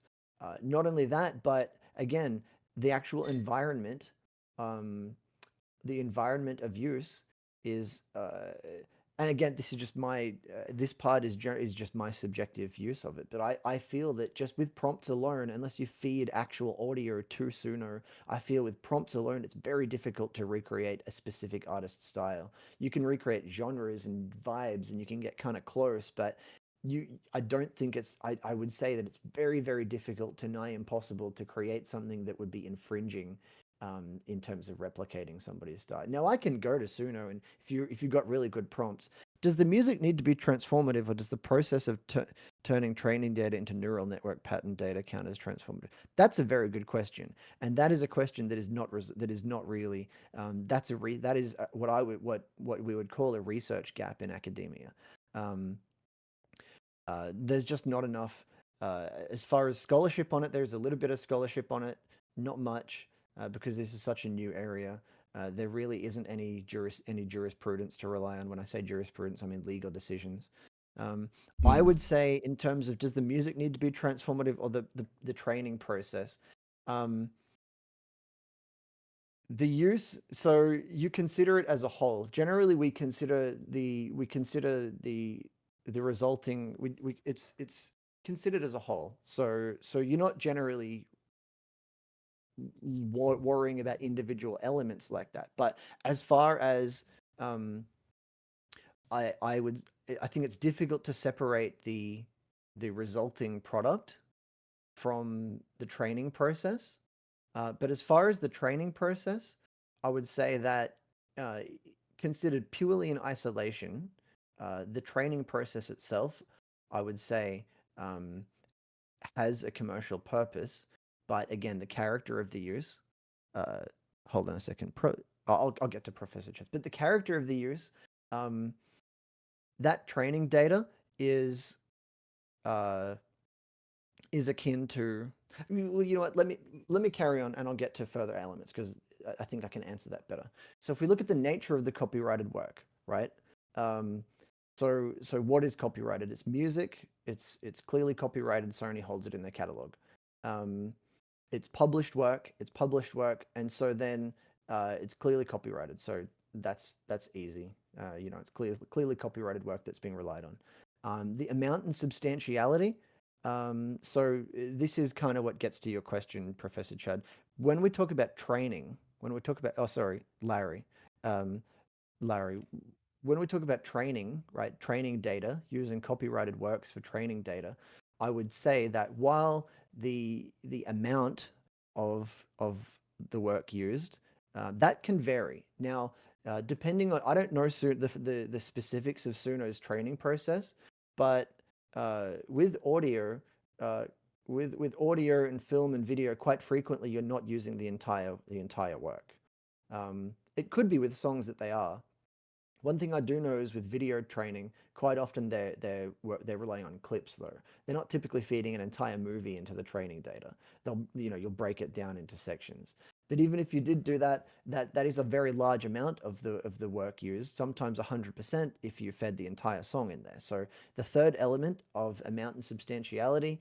Um, the amount is clearly, is possibly a violating amount. However, you can't consider the amount alone. You have to consider how substantial is the use of that amount. And I would say that the training data alone um, is not substantial. Uh, it is not, when it, at least in Suno's specific model, when the resulting product, the end result of that training data, leads to something that can create works that I would argue are not recognizably infringing. I don't think that's a substantial use. Um, you cannot copyright an aesthetic. You can't copyright a genre. You cannot copyright. If I feed if I go to Suno, I can try really hard, even if I'm a very good prompt engineer, I can try really hard to, uh, and I've done this, by the way, without the covering function. Because I do spend a hell of a lot of time. I know some of you all do too. So I feel maybe somebody's going to disagree with me. You might even Globus, but I feel that when you've got a very specific thing in mind, it's really hard. Even if you're not trying to replicate somebody's style, it takes ages and a lot of revisions to get a specific thing that's close enough to what you want. Mm, And when that is how Suno works, I think that is very clear that the way training data is being used with Suno's model is not a substantial use of copyrighted work. Um, it is a large amount, but a large amount, even if it's 100% of an artist's catalog, that still doesn't mean that doesn't mean that it's infringing, because the way that um, the substantiality of that use is insubstantial. You cannot go to Suno. In fact, they actually block out artist names in the keywords a lot of the time. Like I can't type Michael Jackson. I right, might want to try to recreate that. I can't type Rammstein. Like it's not gonna output. right. And I have to go even if to I like ChatGPT and say, give me 20 tags yeah, that describe the musical style of Michael Jackson, and then I'll yeah. get something in the, in the galaxy of pop music of the 80s and 90s. Yeah, and that's going to be relying on thousands and thousands, maybe tens of thousands, maybe even hundreds of thousands of instances of little different aspects um, of different of different expressions and works. Um, and you're still not going to necessarily end up with something that sounds not something that's infringing. Like I think it's not with Suno anyway. So I think the training data. Um, I don't think that it's the training data itself, the way the data is used is itself it does itself lead to a transformative use. And so we come to the fourth test. Hmm. We come to the fourth part of the test. So the effect of use on the market, or the effect on uh, value. I think this is probably the strongest argument for this is the strongest factor for publishers, because they would be arguing now. I think the latter.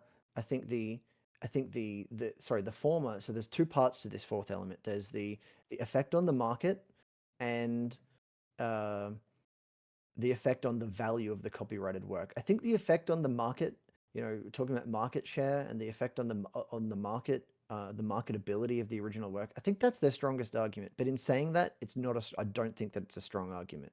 Um, I think that it will be. I think that it would be difficult to establish that Suno is threatening the market share of Sony Publishing or Warner Media. I don't think that, especially given that Suno being a business, I don't know if they're profitable.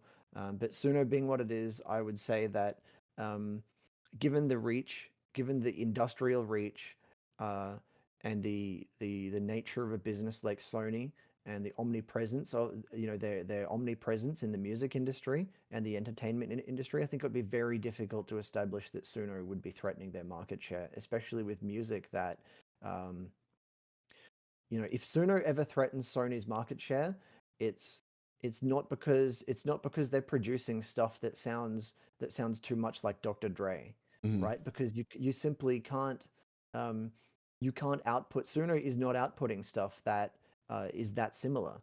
You can't create something. Well, I'm not saying necessarily you can't. I'm sure maybe there's probably individual works out there that ended up sounding similar enough. But the way that the training data is used, and the bulk of the work, because it's norms that we look for in law. It's not we're not generally worried about little exceptional things. This is a market we're looking at. So if one person produced something that might sound like an infringing work, that really doesn't matter. What matters is the overall here.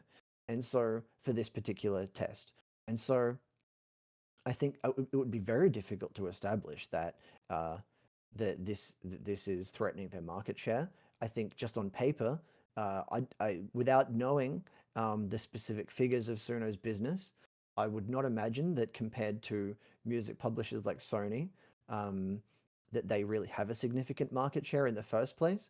As to the second aspect of that test, the value of the copyrighted work, I find it very difficult to believe that the value of the value of Dr. Dre's catalog is reduced by Suno using Dr. Dre's music as training data. I find that personally, To get outside the box of formal legal analysis for a second, I find that really fucking laughable. The idea that fucking Dr. Dre, that people like Dr. Dre and Metallica are threatened by fucking Suno, as if there's like, but from a very dry, the value of their work. I don't think Dr. Dre, who is a Sony artist, I don't think his catalog is devalued by the ability of a million people to go and produce hip hop tunes that, so to produce hip G funk tunes that might sometimes sound like they've got vibes of Dr. Dre. None of those songs are copyright. None of those songs themselves, in and of themselves, are infringing copyright. They're not themselves using enough of the original work. If they are using any of the original work itself, which I would think that it's sort of like some of the movie script cases where you've found coincidental uses, not infringing. So I would say that, considered as a whole, and again, I haven't seen the statement of claim. Um, I haven't seen the statement of claim. There could be particular things. There could be trends that I'm not aware of yet without having seen the legal documents. But based on what I know about Suno, and based on my expertise in this area, I personally would argue that it is, um, not in Sony's interest or any of these publishers to really bring this case. And as far as us, as people who are interested in music, in the music industry, if you are interested in artists and you're worried about artists in the market, Suno is really not your problem.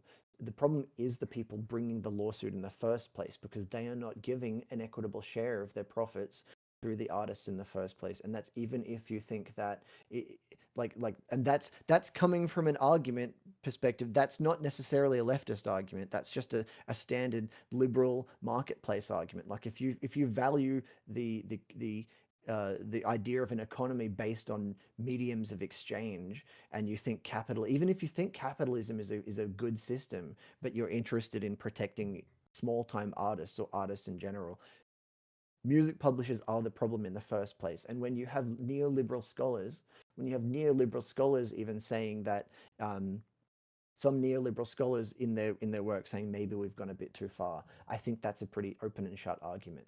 Um, as far as whether it's fair use, I personally think that it is.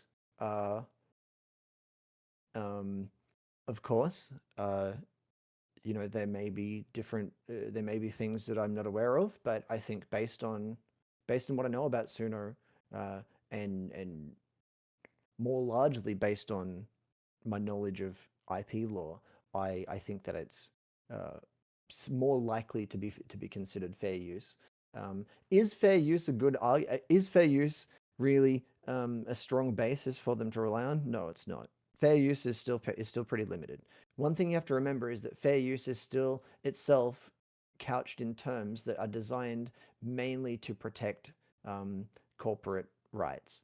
Fair use is a compromise. Fair use was a compromise in like the current expression of fair use was a compromise, because, uh, we were still sort of in the days where members of Congress were interested in protecting the public domain, and they didn't want copyright term. There were a lot of members of Congress who didn't want copyright term extensions.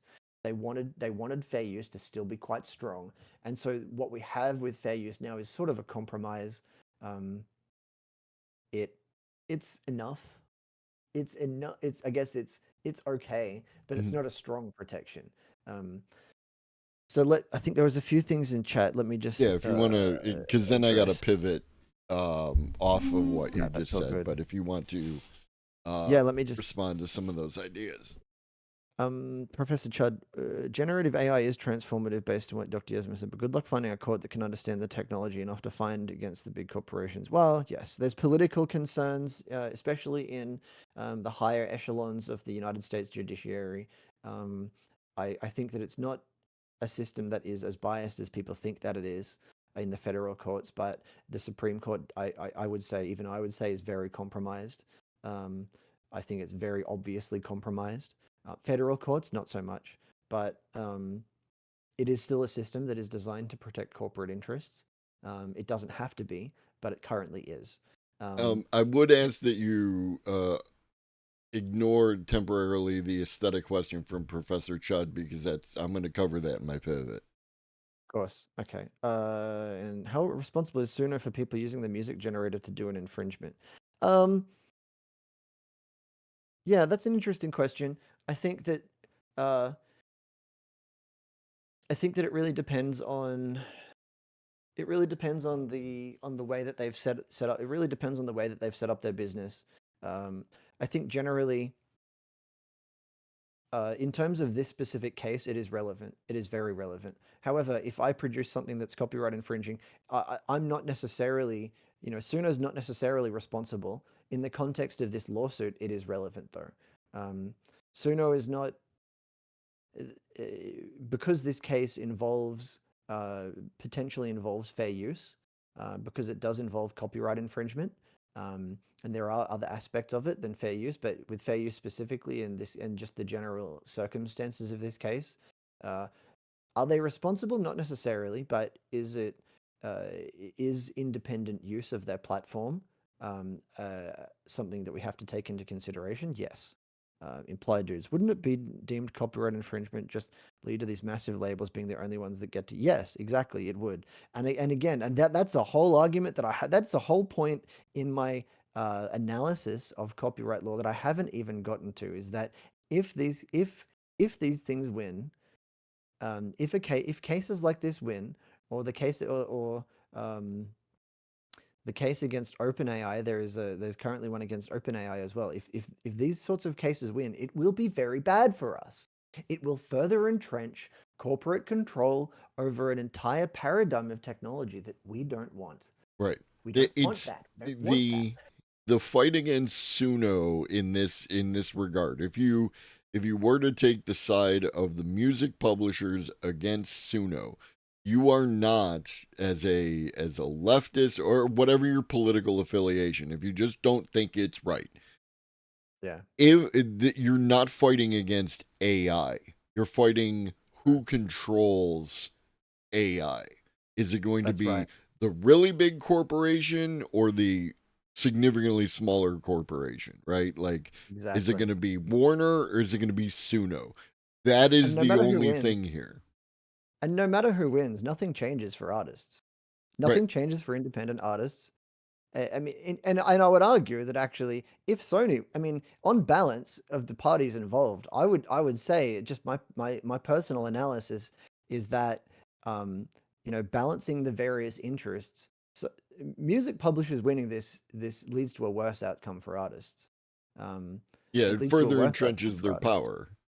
Yeah, yeah. Entities that are known and established as being uh, quite harmful and hostile entities in the music industry already. Yeah. All right, so my pivot um is over to the much I mean, people have opinions about AI music, but they have much stronger opinions about your mid journey, right? So we're going to just use mid Yeah. journey as a catch all for Visual all art, yeah, visual for art sure. Yeah. tools. Because I don't have the numbers, so I don't know how true it is. But the general Right. feeling regarding most people is that the vast majority of the training data that's contained within a mid journey is scraped from the internet independent artists as opposed to something like where there isn't necessarily and you can correct me if you have other information, but there isn't a Right. Sony music of visual art. No, not really. Um, Visual art is something that is less centralized. It's less centralized, especially when it comes to digital media. Mhm. Um, And like I don't think there's a lawsuit against Midjourney or these other visual art not that programs. I don't think so. Um, Yeah, I don't think so. I think one of the things with this is that when you see that again, it sort of bringing back something I was saying earlier is that um, in areas like this where with something like Midjourney, with some of these less these organizations that are not quite as large. Um, especially in something with something like visual art, where it is very kind of atomized and there's a lot more freelancers. Music, there's in people that do music as a career that rely on the income on it for their income. Because one thing you have to remember is that the vast majority of people making music, this is something I notice on, just anecdotally, but through Cave Dweller Music, cavedwellermusic.net, go have a look. Is a music site that I help to run, and the vast majority of music that comes by us is not from people making their living off of it. It's for people that it might be a part of their income. Like most Twitch streamers. There are, I would say, most Twitch streamers just well, I guess I do know this, but you look at Twitch's numbers, the amount of streamers like that have Twitch as a part of their income, but they're not necessarily relying. It's not the main part of their income. Mhm. Um, that's probably most affiliates, I think.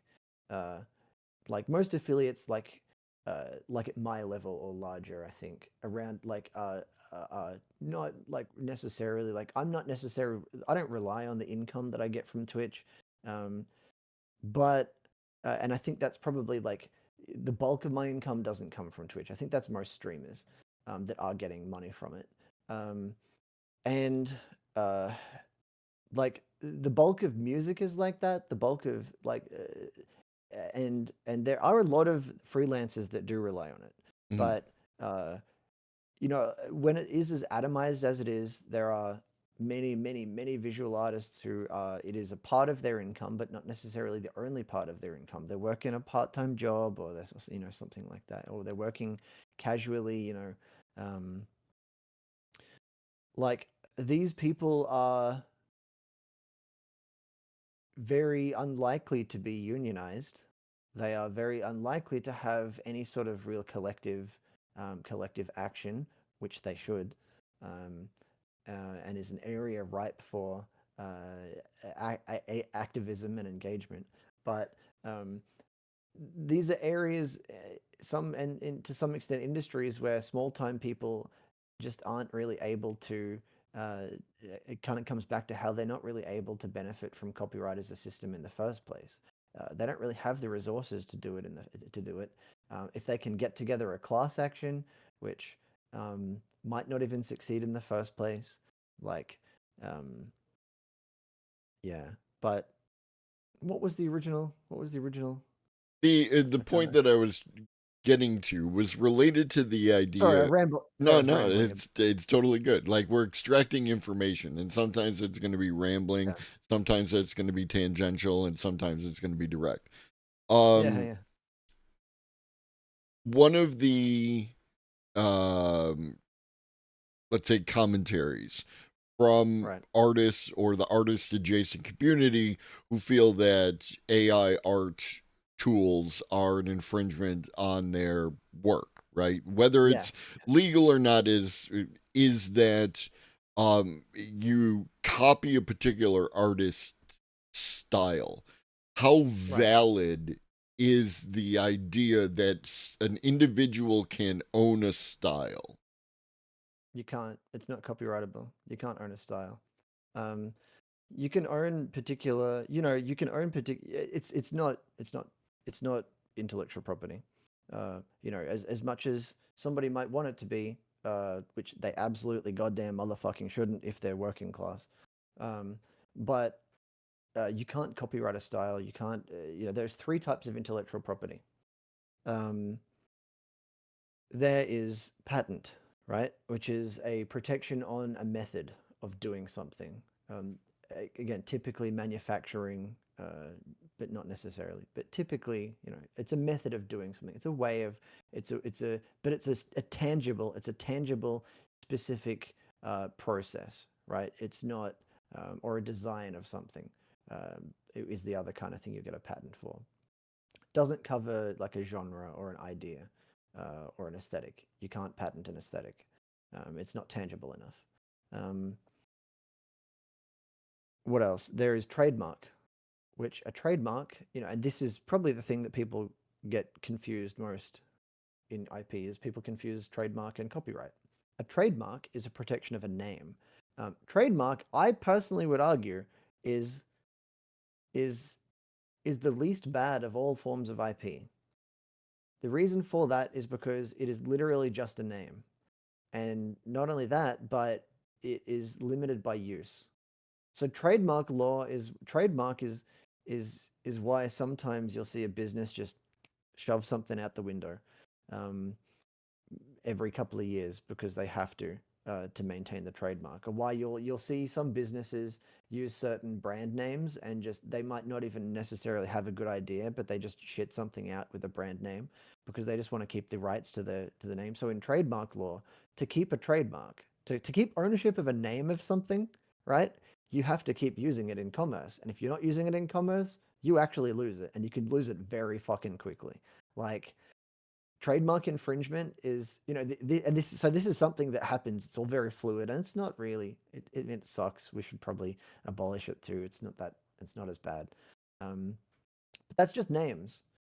All it is a name, like Coca-Cola. Sometimes you can trademark a logo as well, as long as there's like a, as long as it can, uh, as long as it's a symbol that can be identified with the brand. So there is a little bit of aesthetic, like the what Coca-Cola calls the dynamic ribbon device, right? Which is their flowing ribbon like Coca-Cola logo. That's trademarked. They have that trademarked. Like if you look around your room and you see a logo that is almost certainly trademarked by somebody, like my favorite wrestling promotion, the only wrestling promotion I watch, New Japan Pro Wrestling, they have something called the Lion Mark, and it's called the Lion Mark. It's a round logo which says New Japan Pro Wrestling King of Sports, and it has a picture of a lion, and it's called the Lion Mark because it's a trademark. Um, and but that's again, that's not an aesthetic.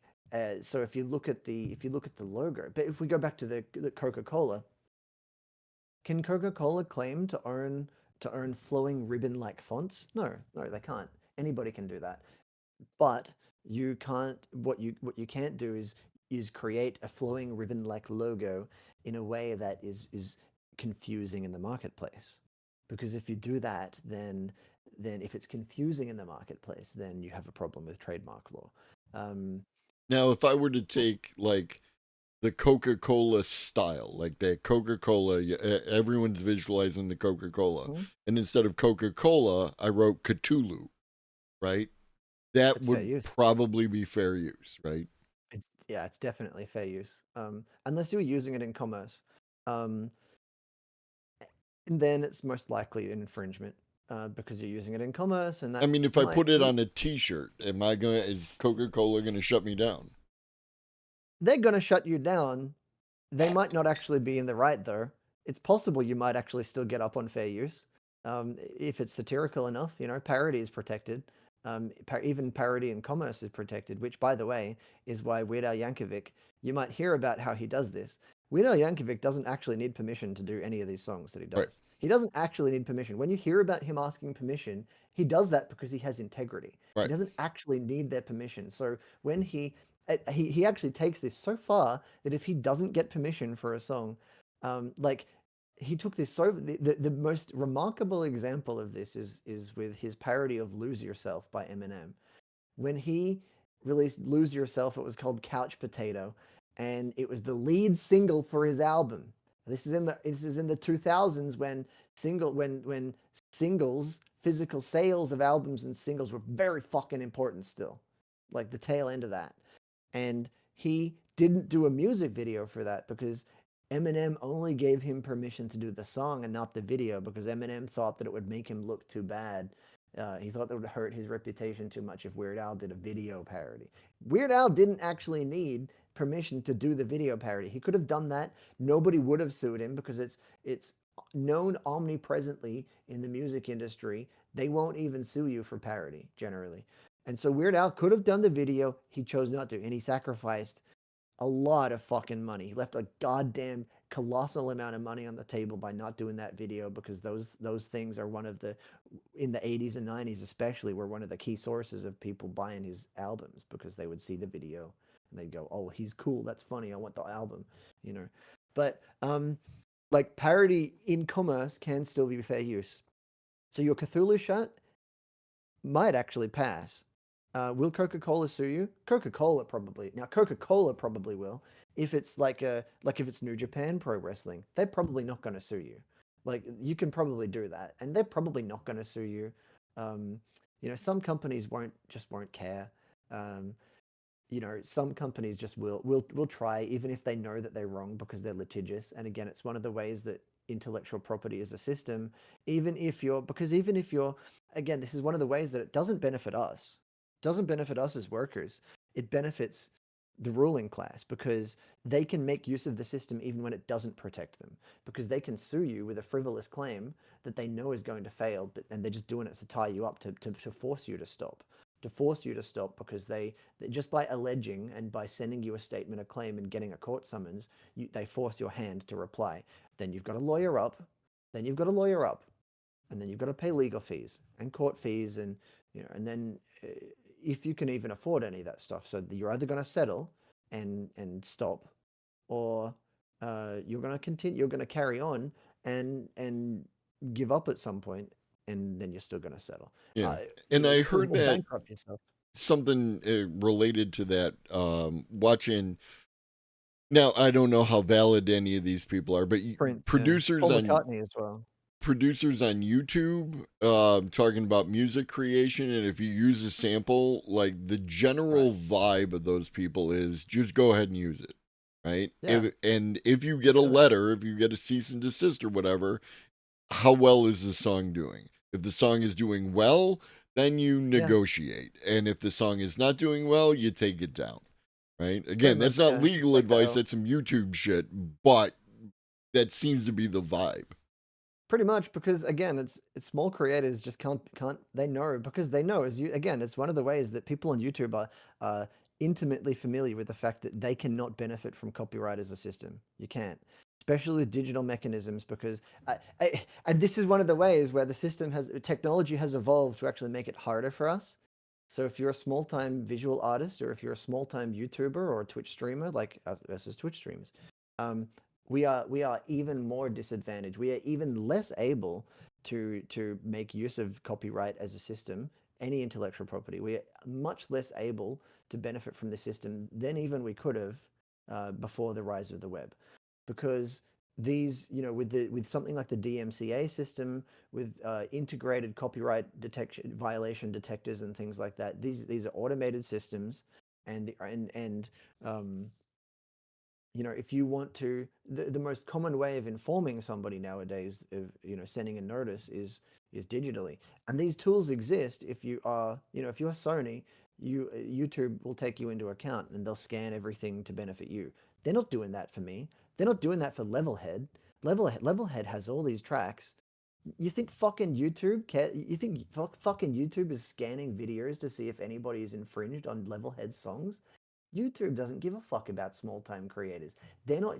Digital tools have made it, being corporate as they are, again, are almost by design, um, hard for us to benefit, make it hard for us to benefit from copyright and easier for them. You think about the amount of times you've watched, I could almost guarantee that anybody watching us who watches YouTube regularly has probably seen in their years of watching YouTube a video be taken down, be taken down by a copyright violation notice that wasn't in violation of anybody's copyright. Like I could almost guarantee that anybody watching YouTube has seen that happen at one point. I can name I can think of a couple that have happened in the past year or so. Like I remember there was an Amazing Atheist video, TJ Kirk, where he had a copyright takedown notice against him, even though he owned the fucking video that he owned the fucking source video that the claim is being alleged against. I mean, um, this is not a system that benefits us.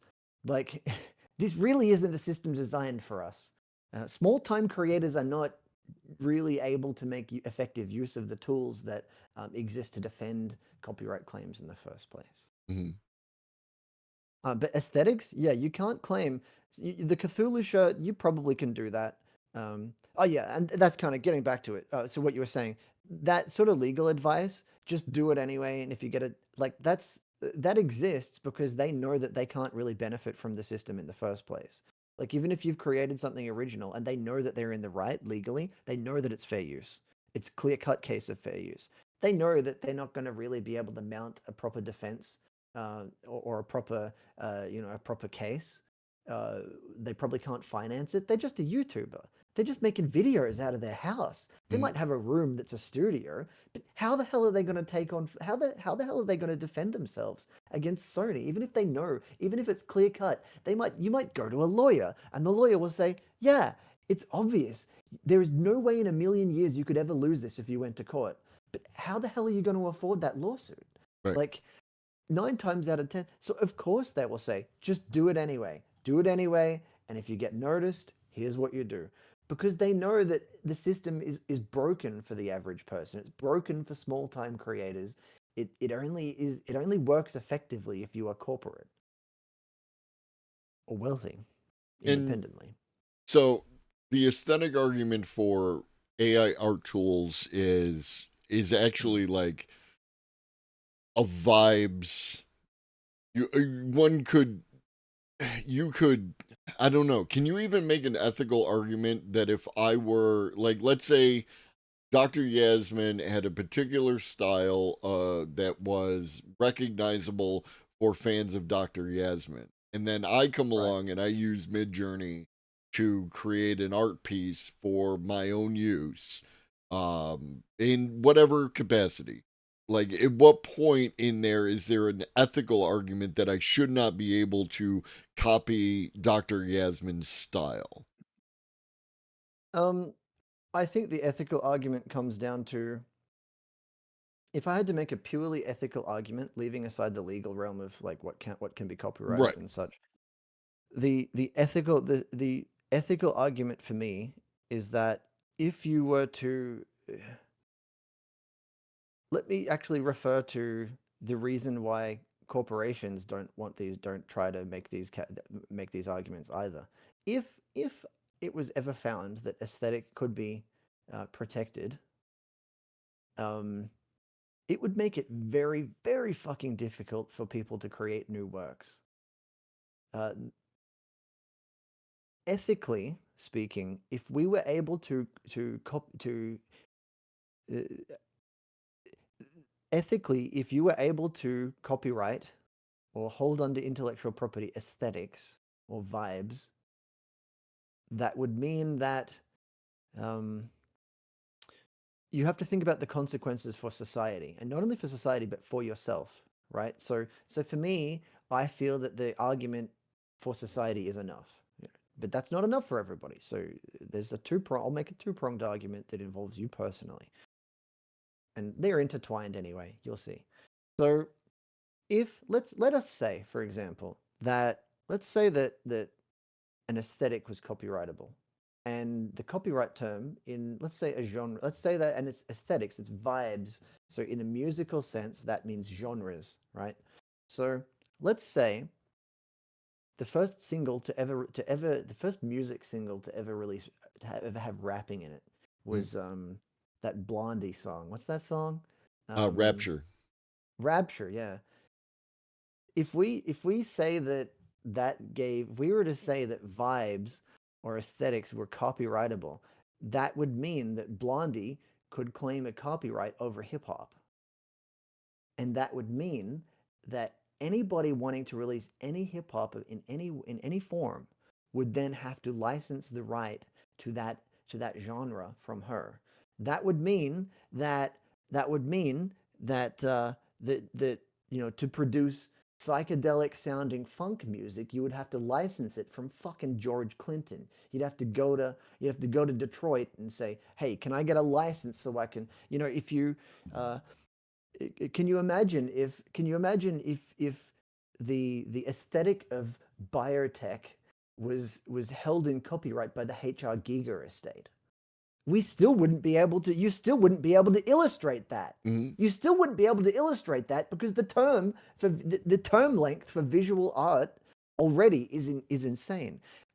Tintin, fucking Tintin only just became public domain, and not even like not even most Tintin, just one very particular expression of Tintin, and the character itself from the very first publication. Mm. Like Steamboat Willie.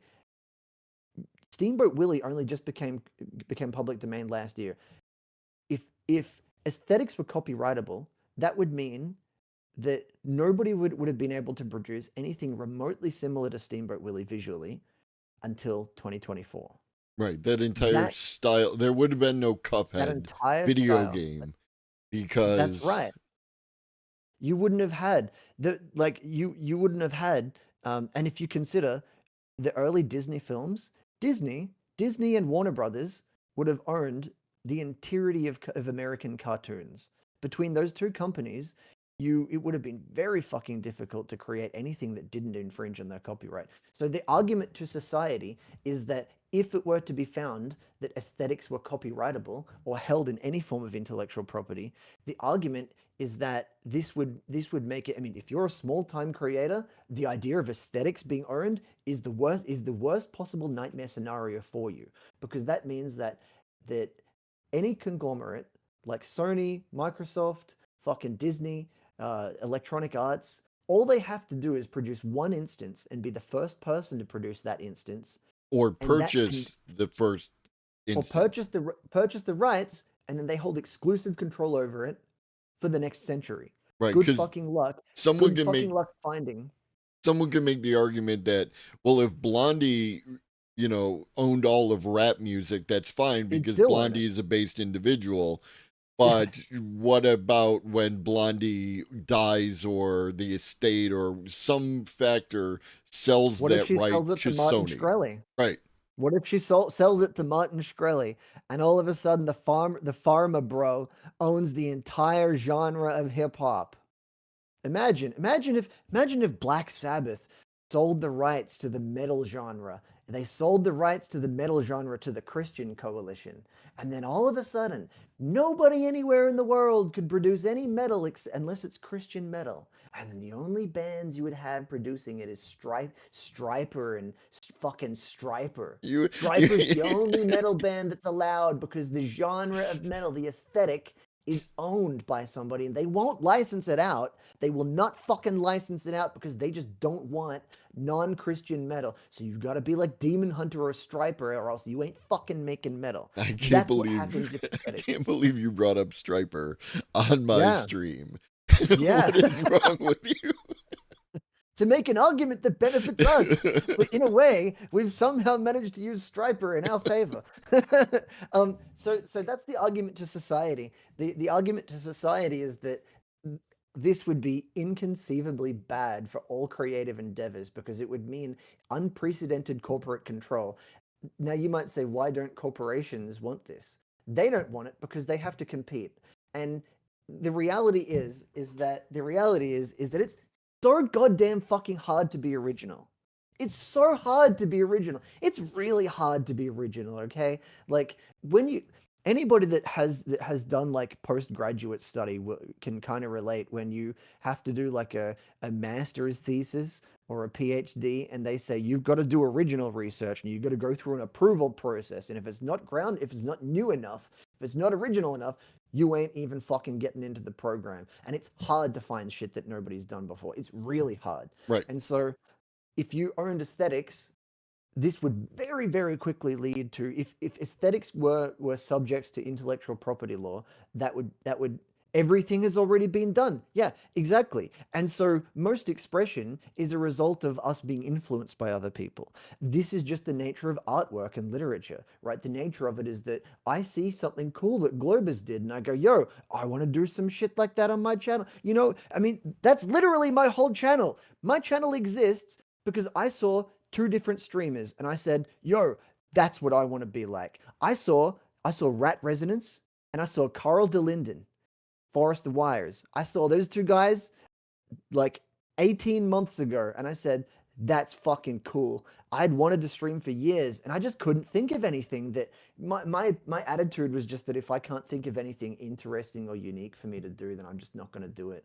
Um, Probably that was just me like that was just my lack of confidence in myself on No, but camera, it's and that's also just really honestly, homie, I you, wish more people had that. yeah. And so literally I sat there for a couple of years wanting to do it, but I didn't. And then one day I saw Carl de Linden, Forest of Wires, and I was like, that's fucking cool. Look at all his graphics. Look at all his fucking he's like singing, he's like speed running, he's talking about magic and shit. And I was like, dude, that's so cool, but I'm just a guy with like nothing. I've got like a webcam and that's it. I can't do that. And then I saw Rat Resonance and his stream was literally he had a fish up in the corner and he's on hiatus now. Shout outs to him. He'll probably return one day. He has reasons why he can't stream now anymore. But his was just it was just a guy in his bedroom. And I was like, so my creative process was it wasn't like I didn't just come up with my channel. It was just the result of me fusing the ideas of Carl de Linden's channel with Rat Resonance's channel. And I was like, I want to do what Carl does, but on a much smaller scale and like my spin on it. And that's how it came about. Now, if Carl de Linden owned that aesthetic, I mean, he wouldn't be like this because he's a cool guy and he always helps out of the streams. Sure. But if he was the type of person to be very, if he was like Nintendo, I wouldn't even be able to stream because he would go, in fact, I own that form of expression in live streaming. You're not allowed to unless you pay me licensing fees. And then I would have said, well, I can't fucking afford to pay licensing fees to him. Maybe even if I could, do I really want to do that when I'm not even streaming yet already? No, and I just would never have started to stream. Hmm. Like if you're a small-time creator, the idea of vibes and aesthetics being owned is a nightmare scenario. That's the type of scenario that we write into cyberpunk fiction. And there's a reason that stuff is in cyberpunk fiction and that we don't want it in the real world. People just don't think about this stuff because they don't really think through the consequences. And so this brings me to the second prong of my argument, which is the self-centered argument. If you need that argument, if the argument to society at large isn't enough for you, the self-centered argument is that you won't be able to do fucking business. Sony thinks that they can't do business. Sorry, I mean, corporations, even the most litigious corporations with their IP, do not want artistic arguments. They don't want arguments about aesthetic and artistic considerations in their cases. They don't bring them because they know that they won't be able to do business. If these giant giga corporations think that they won't be able to fucking do business if aesthetics are owned, you won't be able to with your deviant art account. I'm sorry, but the reality is you won't be able to. It won't benefit you.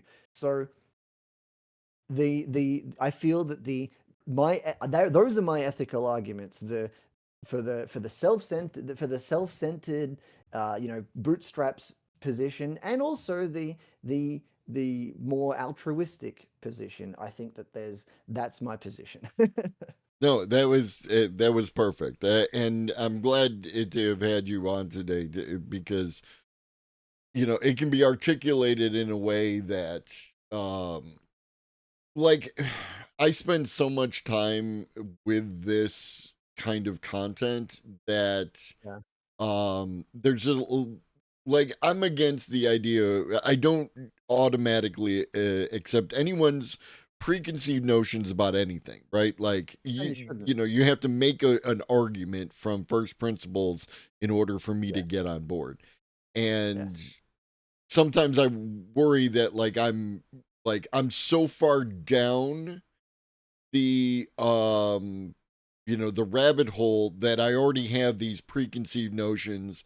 The majority of my chat, they've already heard me say the same thing 50 times. So we all just kind of move to the next logical step. And having Yeah. someone like yourself be able to come on here and articulate not only legal reasons why we don't want this, but ethical reasons why we don't want this, I think has been Exactly. excellent. I appreciate you so goddamn much, homie. Thanks for having me because this is something that like I I think about a lot as well, obviously, and I've been kind of wanting to. It kind of frustrates me when I see people. Like, it's really alarming when I see people arguing, like especially leftists and even liberals arguing in favor of. I feel it's such a regressive position for people to argue in favor of copyright. They don't realize why. I mean, how a lot of the time they just don't. realize why, because the legal side of it is kind of esoteric a little bit. Mhm. But it's like there's been this weird paradigm shift since the early 2000s, late 90s, where the general prevailing position was fuck copyright, and it was, file sharing was the big ongoing issue then, and people were saying, fuck copyright, and then the open source movement and free software and kind of sprung out of that. But now it's like so many people are just jumping towards copyright and saying, well, we need this to protect small time creators, but it doesn't. And there are strong ethical arguments that can be made against it in the first place. So, yeah. Is there anything that you wanted to cover today that we haven't covered yet? Oh, there's heaps of stuff I would love to. I'll say some of it. I'll tell you what I want to talk about, but some of it we can save for another day because, uh, like I really want to pick your brain about some of the new models. Um, like I know I hear you talk about them sometimes, but I want to talk to you about them. You know what I mean? Like about like Gemini 2, Flash in the AI studio. I Mhm. want to know your thoughts about Sora. Um, have you gotten a chance to, like when I asked you about it, I think it was still kind of lagged and fucked. But have you had a chance to check out Sora? Yeah. Oh yes, I've actually used. I've created two different intros to the stream that are that use Sora. First one with like a DJ aesthetic with very Yeah. neon type colors, and then another one. What Sora is, because it's very abstract. What Sora is really good at is like Yeah. the visualizer effect. So like my Yeah. current intro to the stream is just like spinning different aesthetics of that Yeah. visualizer, and then I got a dancing robot, doing hip Yeah. hop That's great. dancing. So Was that from Sora? that's from the dancing robot is not from Sora. The dancing robot is from Viggle, Yeah.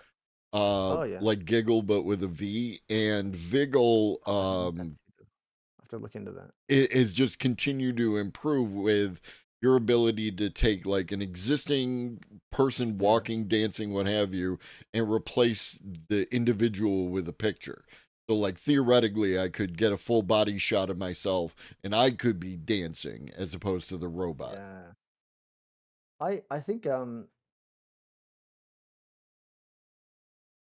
I like what I've seen of Sora. It's you kind of have to be a good prompt engineer still. Like, Yeah, my thing with Sora, and yes, usually what I do is I tell ChatGPT what I yeah, good stuff. want, and then it gives me the prompt, and then I put that into Sora. Um, Right, Larry. Yeah, that's right. That's what I'm saying. but I think Sora missed the boat to a certain extent. Yeah, Now too late. we have a You use version of Hunyuan? Sora, not the full. What's that? I I know you've talked about it. I know I've heard you mention it on stream before, but have you experimented with Hunyuan video before? It's one of it's the recent Chinese big video model, and it's great. No, I haven't really used many of the Chinese models.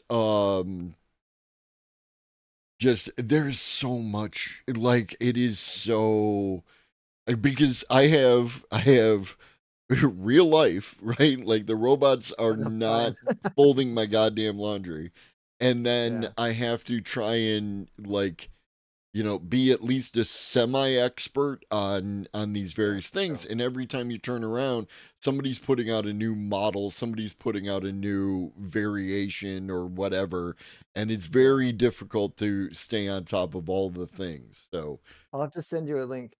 Um, have you looked at I've been messing around with DeepSeek lately, the new DeepSeek version, and mm, it's interesting, but it's a bit dry. You know what I mm, mean? Like it's a bit it's DeepSeek V3. It's another Chinese model, but it's quite good. It's not as good as O1, but I think it's maybe around like 4.0 kind of level. mm, At least in my experience. You know what? My biggest beef with Sora is the rate limiting. Like I got a fucking plus account on GPT, and mm. like man, the amount of times I feel it's just nowhere near enough for the amount of revisions you need to do to get Right. sometimes to get some good content. Unless you're a good prompt engineer and you've got to be using like Chat GPT or something. Like the reason I don't use fucking Claude too much, um, I did have a sub to Claude for a while just to test it out, and it was actually fantastic. Hmm. Like one of my use cases is I use LLMs a lot to help me do scripting because I'm not a fucking programmer. I don't have time to do, to I mean, I could go and learn it in detail, and I just don't have time. I don't want to spend the time on that would take because it would take away from uh, other things that I want to spend my time on. Right. And so I use I'm always on the lookout for a model that's really good at coding, and like I've been using it. I've found that I found that Gemini 2 is pretty good at doing papyrus scripting, which Bethesda games use, which I know a bit of, but just for larger, more complex things, it's easier to just to write a little bit of framework code and then feed it to an LLM and go here. But the biggest problem I have with Claude is while I found that Claude was the best for coding, it's like the rate limiting is insane. It's like after one fucking session, I'm already being told that oh well, I'm rate limited now and I can't do anything. Mhm. Like I understand that like compute is expensive, but like when I go to AI Studio and I see Gemini 2 Flash and it's about as good and it has no rate limiting at all, and the context window is way bigger. Like I'm always amazed. I just can't help but feel that Anthropic is kind of like gouging us. Like, Hmm. No, there's definitely like that yeah, aspect of it because the cost for compute is cratered, right? yeah, And they're shelling out on training and they need to demonstrate revenue because of, the current way that investment in Wall Street and everything works. And the last thing they want is a run on their stock and then, all of a mm, sudden they're out of business or at least in rough shape, that kind of thing. But yeah, it's and this is my argument for AI from a leftist point of view is mm, I haven't seen anything that has a better chance of taking out capitalism than yeah. the advance of artificial intelligence, right? Like I it's agree. it's it's going to make the system as it currently exists untenable and Yeah, something will have to change. definitely. I mean, this is something I haven't really talked about on stream a lot, but it's something that like um, funnily enough, something I used to post on forums a lot about.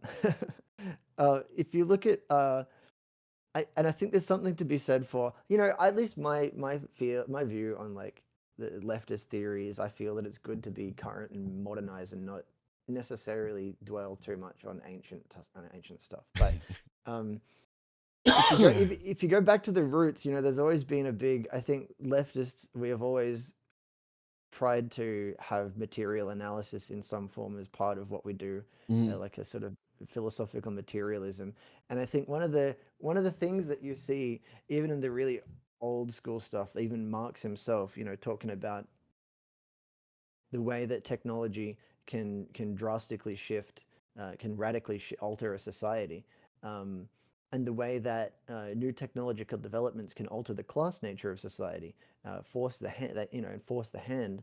And I think AI is probably is one of those things, one of those technologies that um, will come to a point where uh, I mean, the web already was the genesis, I feel, of a certain trajectory in capitalism where aspects of, the ability to, at least with literature and artwork and many things, to infinitely reproduce things that, are no longer able to be considered as scarce. And you see that a lot of, you see it with artwork and literature and distribution. The way that these companies remain profitable is by gating everything, creating artificial limits on distribution, and that's the way that they have to do it to survive because um, file sharing these things threaten the economic basis for the existence of these companies. But AI, um, yeah, AI is a whole other level above that, and I think it has the means to,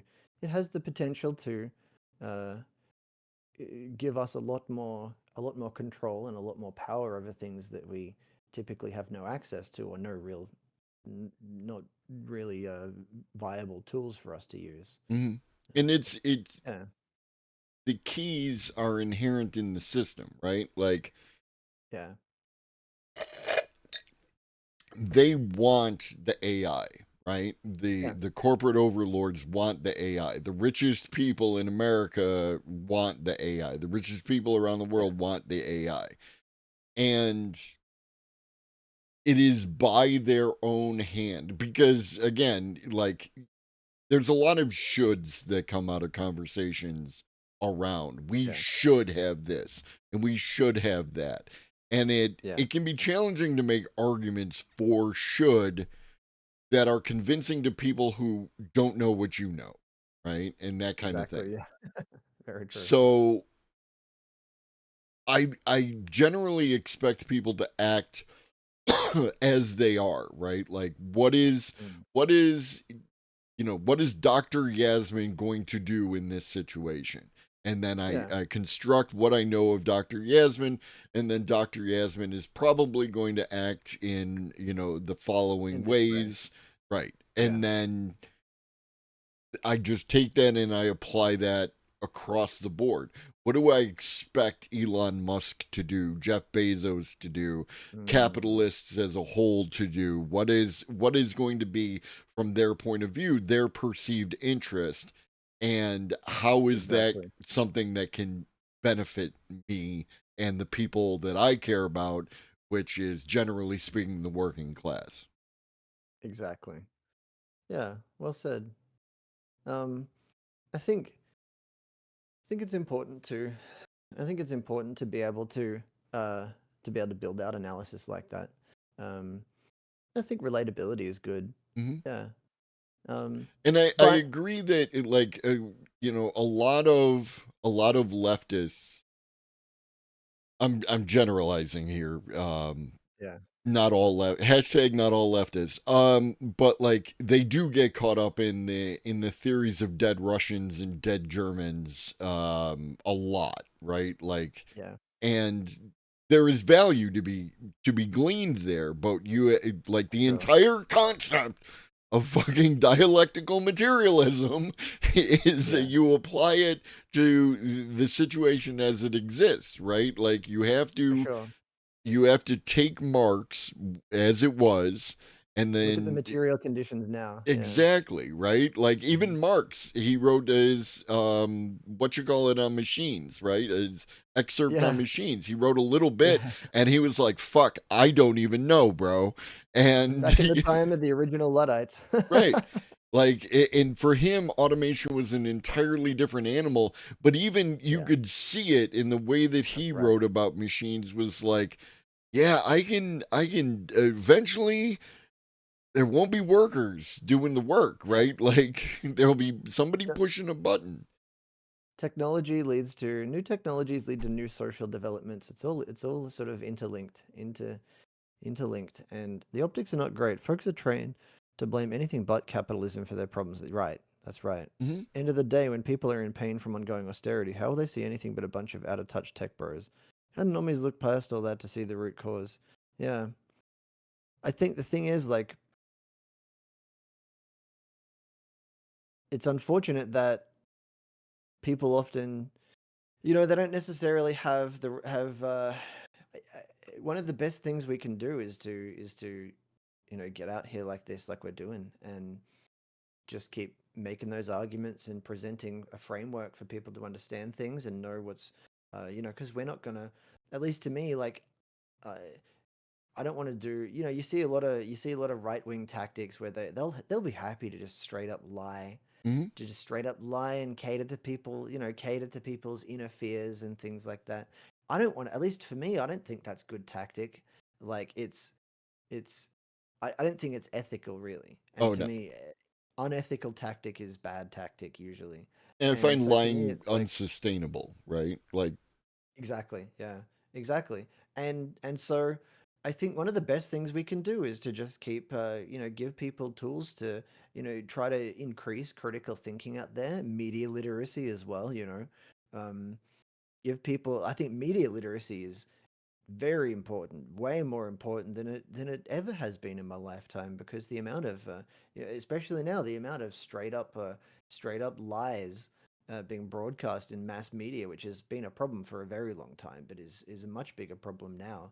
And the rise of people that will say, you see certain arguments that are being made, and people will say, like you say, how will they see anything but a bunch of out of touch tech bros? I mean, there's so much more to it than that. But it's very easy. It's very easy if you're from a certain school of thought trying to attract people to your views on society to say, yeah, yeah, fuck those guys. That's the elite. They're trying to, they're just Jewish elites. Like Mm, just rattle off something like that, and it's just this shallow bullshit that half the time isn't even based on anything factual. Or it might be that they have that they have an inkling of, they'll see something that somebody's complaining about and they say yes, but that's because of this. But really, I think one of the best things we can do is to just for the average person who doesn't know about, they're not talking about politics like we are, to try to give them tools to uh, increase their media literacy and their critical thinking. And then when we've got platforms like this, where we've got people coming through, and a lot of, like, at least in my community, like, there's generally a lot of like-minded people, but not all of them are. mm. There's all sorts of people that come through, and so to me, it's like, um, if I can put my view out there, and I can explain it and do it from the fundamentals, and then build from there, and make good, strong arguments that are based in. At least to me, I know what I base my arguments in. I try to rely on. I try to rely on certain types of sources, but whatever your arguments are, just have those discussions, and um, yeah, I that's what I think think works that best. um like I would say to anyone, right, especially like particularly of the leftist persuasion, right? Like if you want to change minds, you might not want to actually try and change minds. This is an important thing, self-reflection, Yeah, right? it's You okay. have to And do you don't have to self-reflection either. first, right? Do you actually want to change minds or do you just want to say, haha, look at the fucking libs? Um, Hmm. if you do, it's important to be a good propagandist, right? It's It is. important to Yeah, understand the art of propaganda. How are you exactly. going to go about this process? Step one is Yes. meeting people where they are. Like one of the things I noticed, Red Rust, is that you say, how will they see anything but a bunch of out of touch tech bros? I disagree with your framing.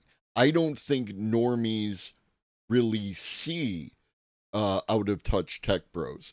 Like, Hmm. yeah, look at the number of people who A, think Elon is Tony Stark, or Hmm. B, think that he is, like because he has the most money ever in the history of the world for an individual, That he's super smart. that he's Like, super yeah. smart, right? That is the Yeah. framing. And you can't understand that if you view it Yeah. through your Marxist lens, right? You have to understand the way that the person that you're talking to views those people, and Oh then yeah. You that gotta tells cater. you how you do your argument to them, right? Exactly. You can be right, and hold that in your head.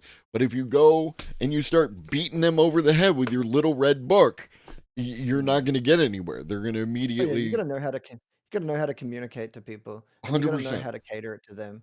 You know, and also, if you know a lot about a topic, lean into that. Mm-hmm. In the right, find circumstances where find circumstances and people you can relate that to who are interested in that, and then you can really lean into that. Right, You but know, be 'cause, humble at the same be time, humble. right? Yeah. Like Yes. don't put yourself on a pedestal. Like I have a good amount of knowledge. I'm not an expert in any particular aspect, but I have a good amount of knowledge around artificial intelligence gained over the course of doing this stream and everything else.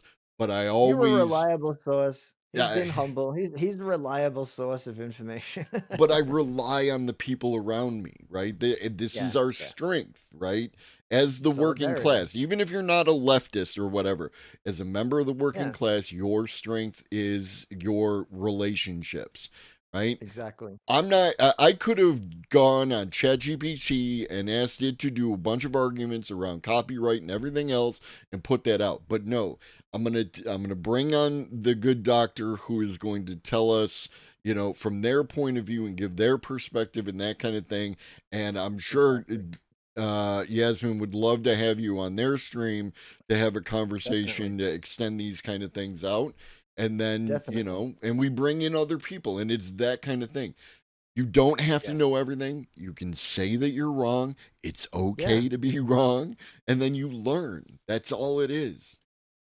Exactly. Yeah. And I think being able to do that, I think being able to do that is really good. It's one, it's good communication skills from that perspective, from the perspective of interacting with other people. But also, it's like humility. Humility is important, I think, for your mental health as well.